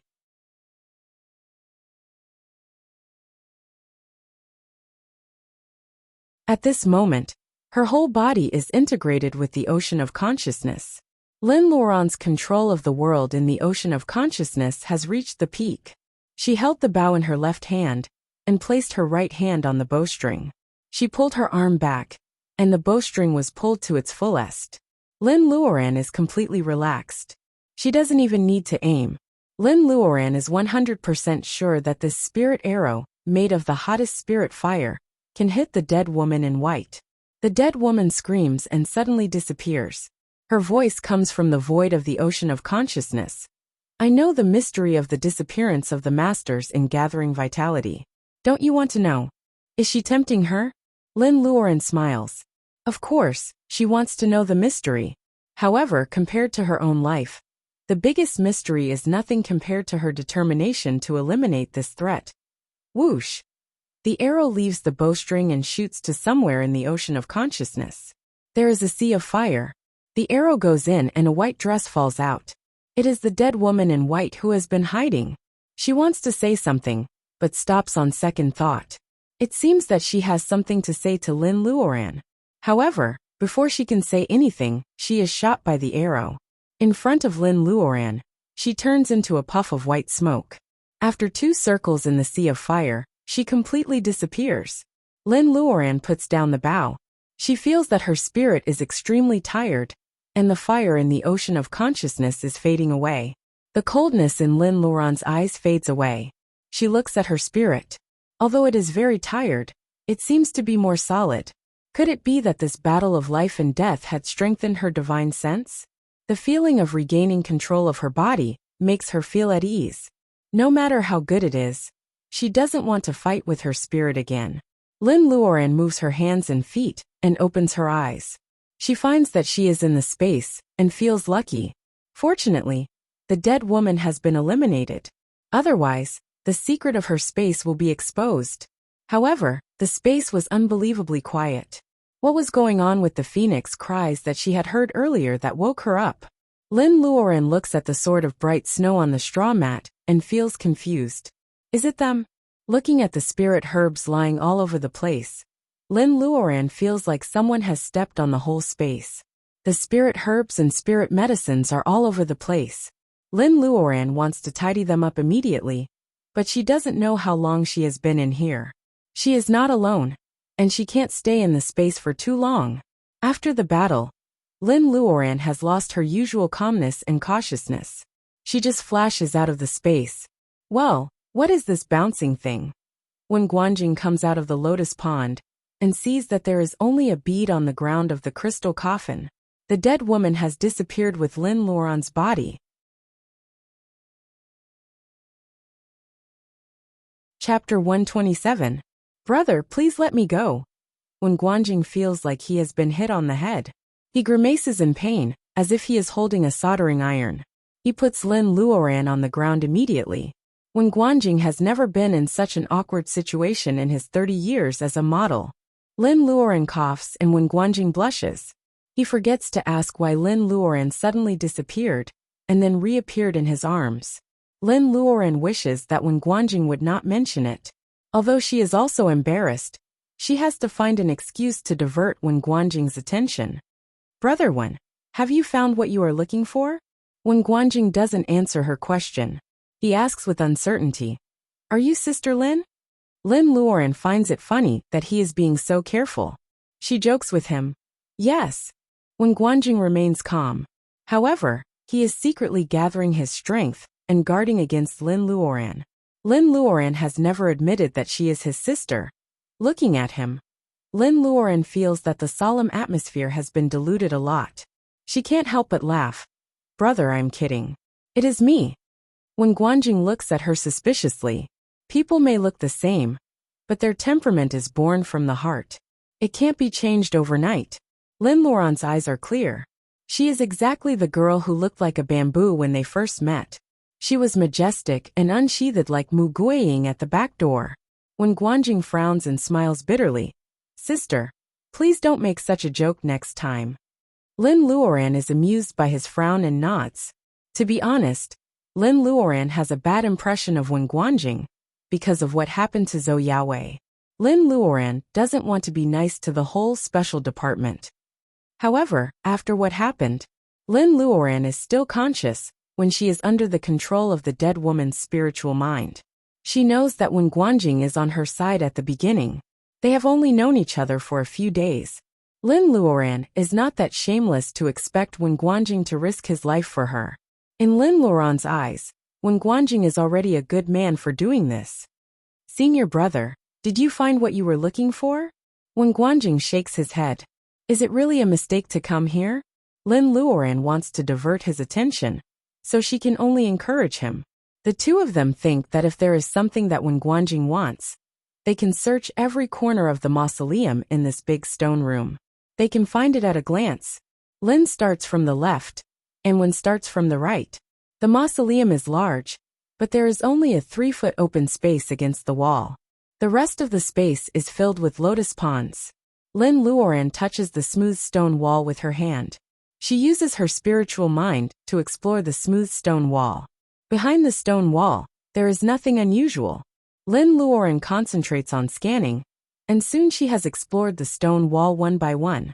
No, these things couldn't be more normal. Were it not for the fact that the stone wall was built at the bottom of this surging river, it would be no different from an ordinary mausoleum, not to mention things related to cultivators. Soon, the two of them finished inspecting each other and met each other halfway. Senior brother, what are you looking for? How are you going to find it? Wen Guanjing looks at the pond in silence. It is useless to hide it from Lin Luoran, so he might as well tell her. I'm looking for a spell that was lost in Zhu Mountain many years ago.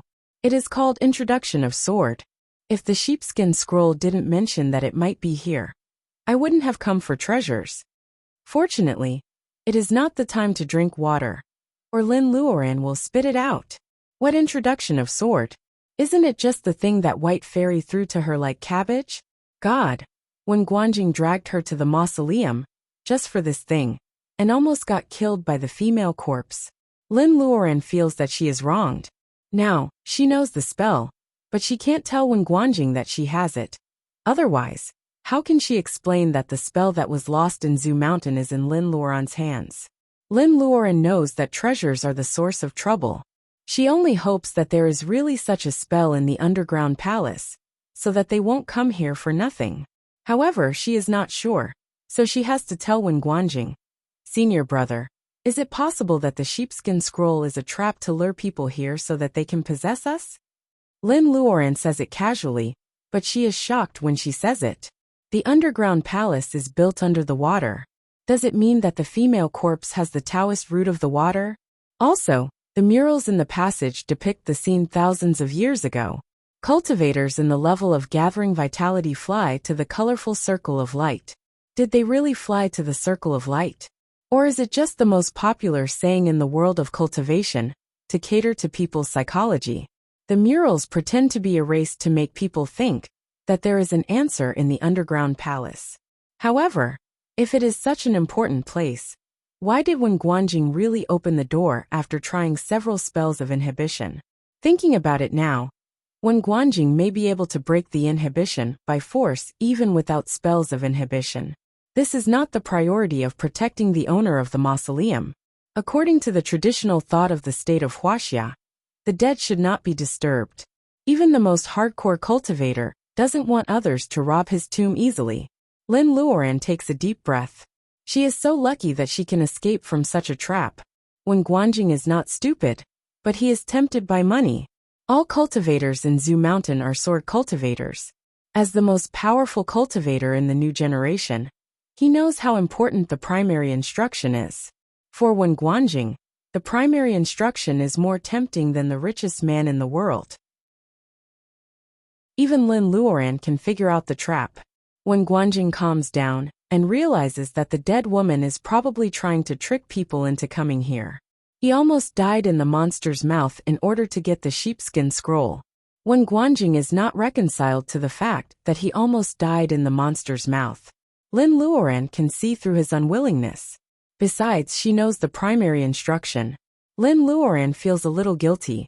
She points at the crystal coffin and says, "Brother, although it is a trap, the primer of the trap may not be fake. Why don't we look for the crystal coffin again?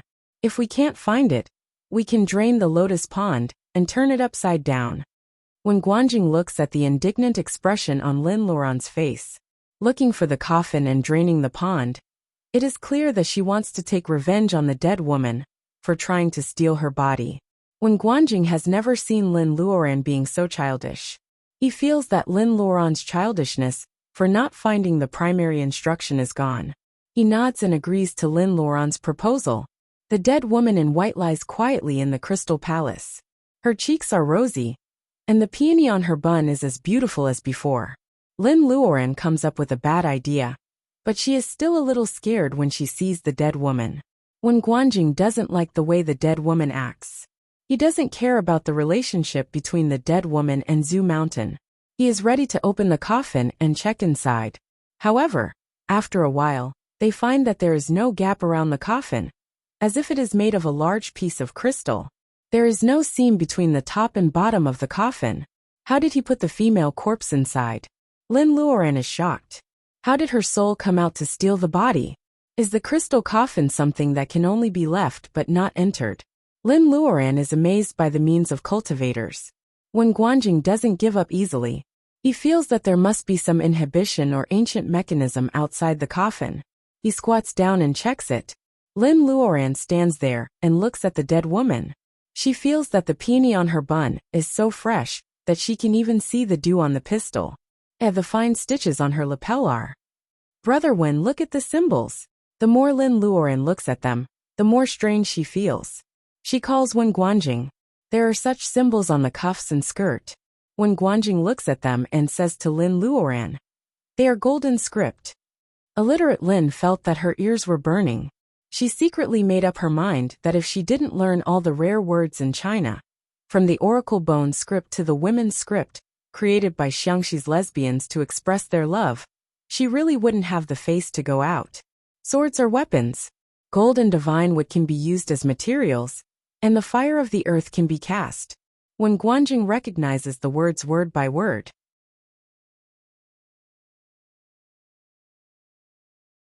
Chapter 128. In the secret land where there is no starlight, the night is soft and warm. When Guanjing doesn't know how many days he has been running, he only vaguely remembers that he has never rested these days. He has even had 2 meals in the past few days and nights. However, he still persisted. This is the 3rd time that he stops to eat and rest. When Guanjing leans against a rock, his body is soaked with sweat. He hasn't had the chance to dry up because he has been running. When Guanjing was on a mission, he once lurked in the desert for several days and nights. His heart has been trained to be as firm as steel. This time, he is a little tired, but he does not exceed Wen Guanjing's limit. It is already late at night. Occasionally, there are owls howling in the depths of the forest to remind Wen Guanjing that this is a real world, and he has escaped.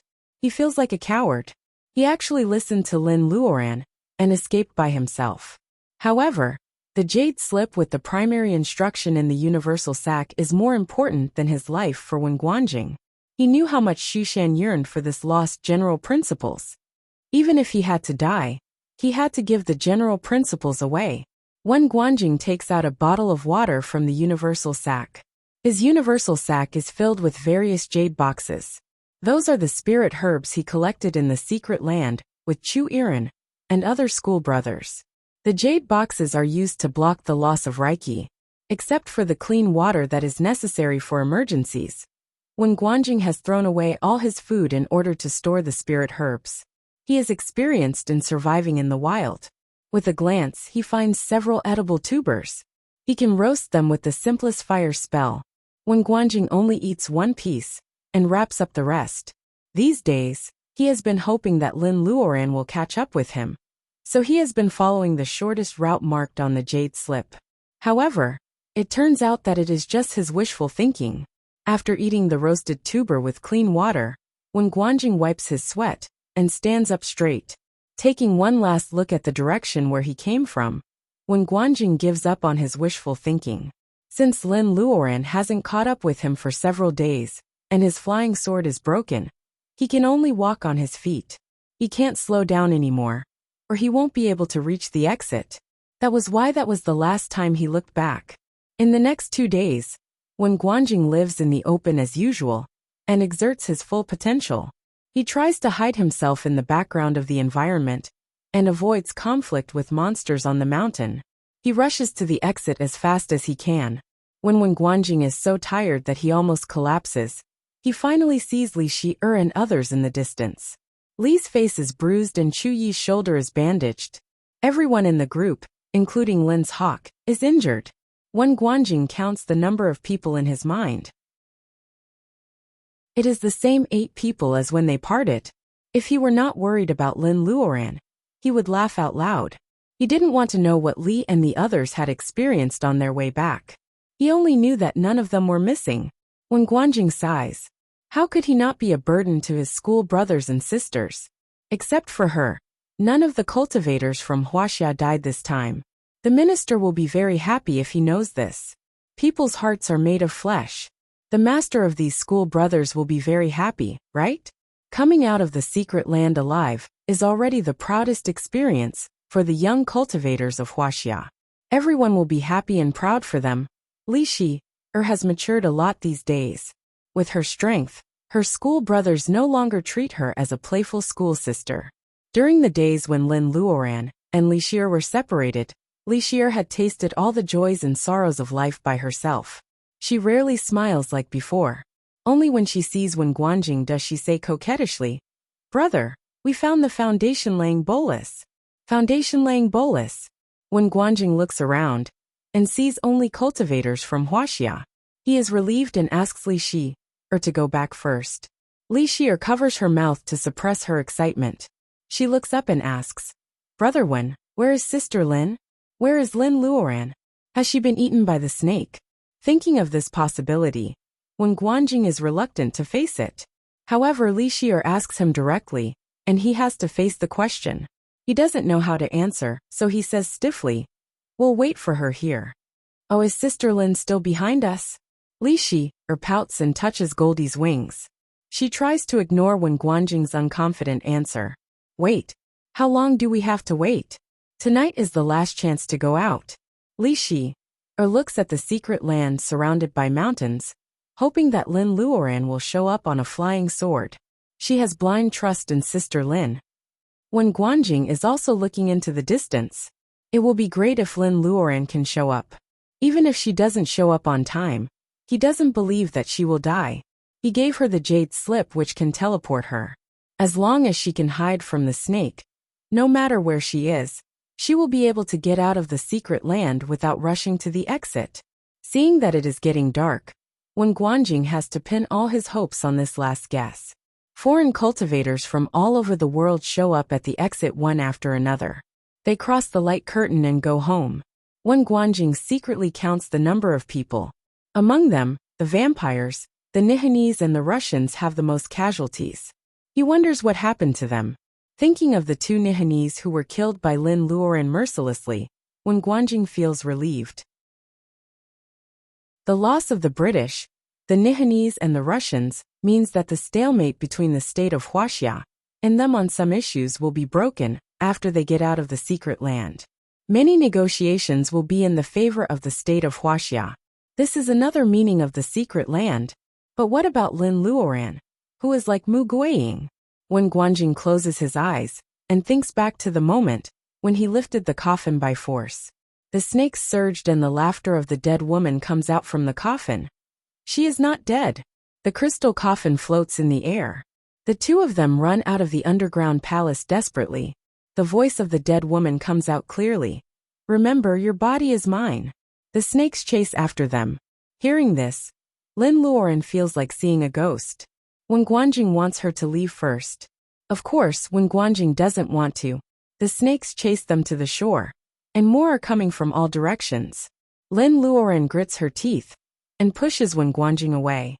Wen Guanjing throws a piece of jade that can teleport to her. He rushes into the crowd of snakes and slashes them. He tries to attract their hatred and lead a small group of snakes to another direction. The dead woman's strange laughter echoes in Wen Guanjing's ears. He actually refrains from looking back. If he doesn't look back, there is always hope. It is getting darker and darker. There are only 2 hours left. All kinds of monsters hiding in the secret land wake up one after another. The monster tide is coming. Wen Guanjing and the others are guarding the exit. They have already dealt with several groups of stupid monsters. This is just the beginning. When there is only 1 hour left, Wen Guanjing has to ask everyone to leave. Li Shi is pushed out of the gate of twilight. Goldie, Chu Yi and the others are confused. Wen Guanjing can't explain. There is no one on the flowery path. Only the cultivators of Wuxia are still standing there. As long as they cross the light curtain, they will not be able to enter the secret land again. Therefore, they can only wait for Sister Lin, who scared off all the cultivators with her sword, to come out as soon as possible. However, Lin Luoran still doesn't step out of the light gate, even when the undersea passage will disappear if she doesn't leave. Wen Guanjing says that Lin Luoran may choose to teleport on the spot, but everyone still has an ominous feeling. Holding the restless Goldie in her arms, Li Xia runs to the elevator first. Goldie's wings destroy many flowers. Li Xi tears when she runs with Lin Luoran on her back. Sister Lin, you will come back, won't you? The one who chooses to teleport on the spot is Lin Luoran's old acquaintance, Crystal. In the wilderness, Crystal commands the bat on her shoulder to suck the blood of a single-horned crocodile. Crystal feels as if she is standing in the clouds. She is like a person who has just satisfied her drug addiction.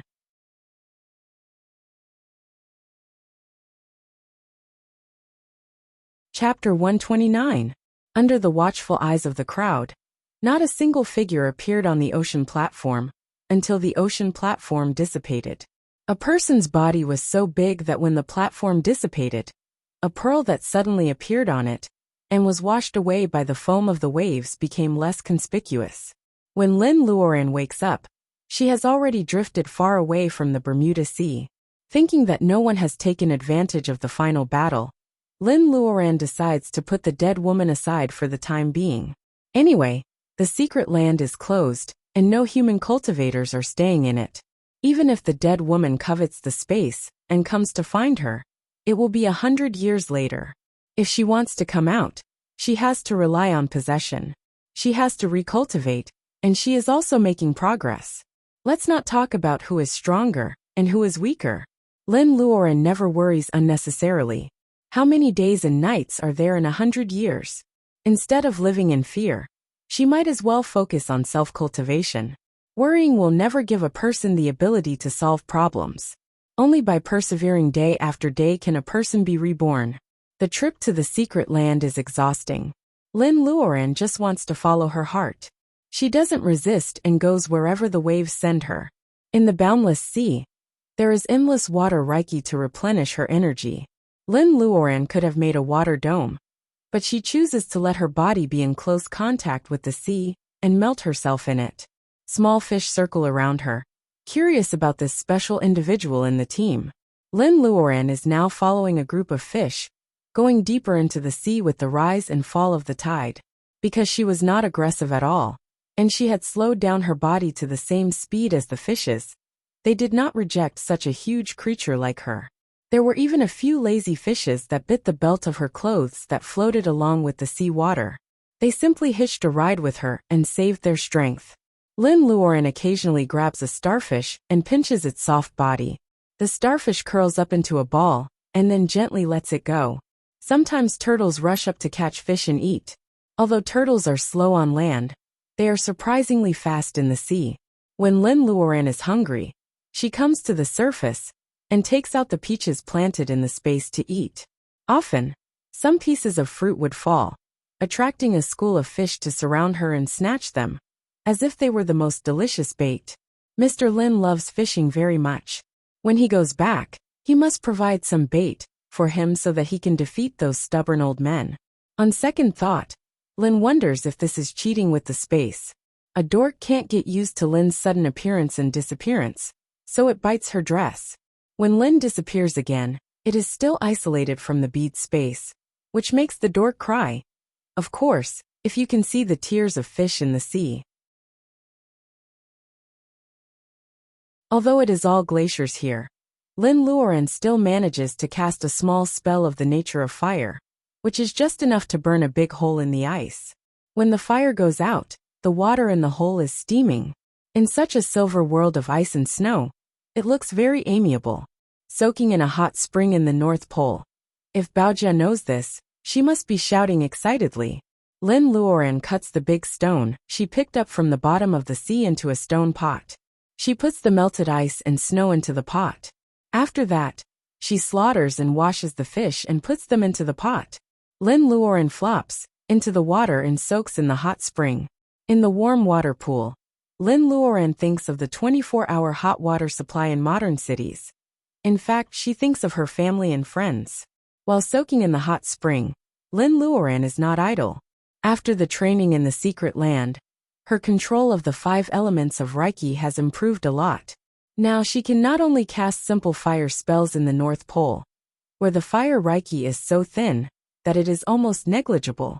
She can also keep heating the stone pot while soaking in the hot spring. When Lin Luoren gets up from the hot spring, her clothes are dry. The fish soup in the stone pot is milky white. Lin Luoren has a lot of spices in her space. She puts a few pieces of green onion and sprinkles a little salt, and the fish soup looks and smells good. After drinking the fish soup, Lin Luoren looks into the distance. It seems that another snowstorm is coming. Should she find a shelter? If you are alone in the ice field waiting for rescue, food is actually only a problem. The biggest danger is the snowstorm that may come at any time. The extremely low temperature at night will make you freeze to death before the rescue team arrives. It is actually very easy to survive the night when the temperature is dozens of degrees below zero in the ice field. What ordinary people do to save themselves is to dig a snow cave in the leeward snow hill area. The cave doesn't need to be too big, as long as it is big enough for you to curl up in. You also need to block the entrance of the cave with ice to protect yourself from the snowstorm at night. This kind of simple shelter has almost no technical content. The only thing you need to worry about is that when you block the entrance of the cave with ice, you must remember to leave enough space to prevent people from suffocating. Lin Luoren dug a snow cave like this instead of hiding in the bead. It is safe and warm in the bead. However, not everyone has the opportunity to enjoy the North Pole. Lin Luoren just wants to be an ordinary person at this moment. When she wakes up the next morning and pries the ice off the entrance of the cave, the snowstorm has stopped. What's more, it seems to be a rare good weather in the North Pole in winter. Thinking of winter, Lin Luoren realizes that she has stayed in the secret land for a month and drifted with the water. At this time, maybe spring has already passed in the country. After leaving the North Pole, she will go back directly. Lin Luoren makes this decision. She decides to have a good look at the North Pole and then go home directly. Maybe she can bring some North Pole gifts for everyone? Lin Luoren looks up at the towering glacier. Will there be anything special on the iceberg except the snow that has not melted for years? Lin Luoren decides to climb up and have a look. She walks on the ice field for 2 days at a speed that is a little faster than ordinary people. Then she arrives at the foot of the glacier, which looks very close, but is actually quite far away. She will climb up with her bare hands and become an ordinary woman looking for gifts for her family. After climbing several times, Lin Luoren slips and rolls down after dozens of meters and is buried in the thick snow. Every time she crawled up, it was a new experience for her. It was a new enlightenment. Ordinary people can climb to the highest peak in the world with only ropes and simple tools. This is just a slightly higher glacier. Lin Luoren doesn't regard it as a scourge. After falling down for the 10th time, Lin Luoren finally realizes her childishness. She sits in the snow and laughs for a while. Lin Luoren rubs her hands and runs hard in the snow. She rushes over the place on the glacier where she falls most often. Sure enough, after passing the dangerous place, the glacier does not seem to be as steep as it looks. After jumping for a while, Lin Luoren exhales hot air and climbs up the iceberg. Even if there is only snow and ice on the top, Lin Luoren will take it down and carve it into a gift for her family. This is the first glacier she has climbed over with her bare hands. Going all the way north to the North Pole, Lin Luoran feels that even if there are more glaciers waiting for her in the future, they will not be steeper and more difficult than the one she climbed today. You're tuning in to the Li Mei's Wuxia Whispers YouTube channel. We're so grateful for your support. And don't forget to subscribe to join us on this incredible journey through captivating stories. Your generosity through donations truly makes a world of difference, as it's the primary source of revenue that allows me to expand and enhance this channel for you. Thank you from the bottom of my heart for being a part of this adventure.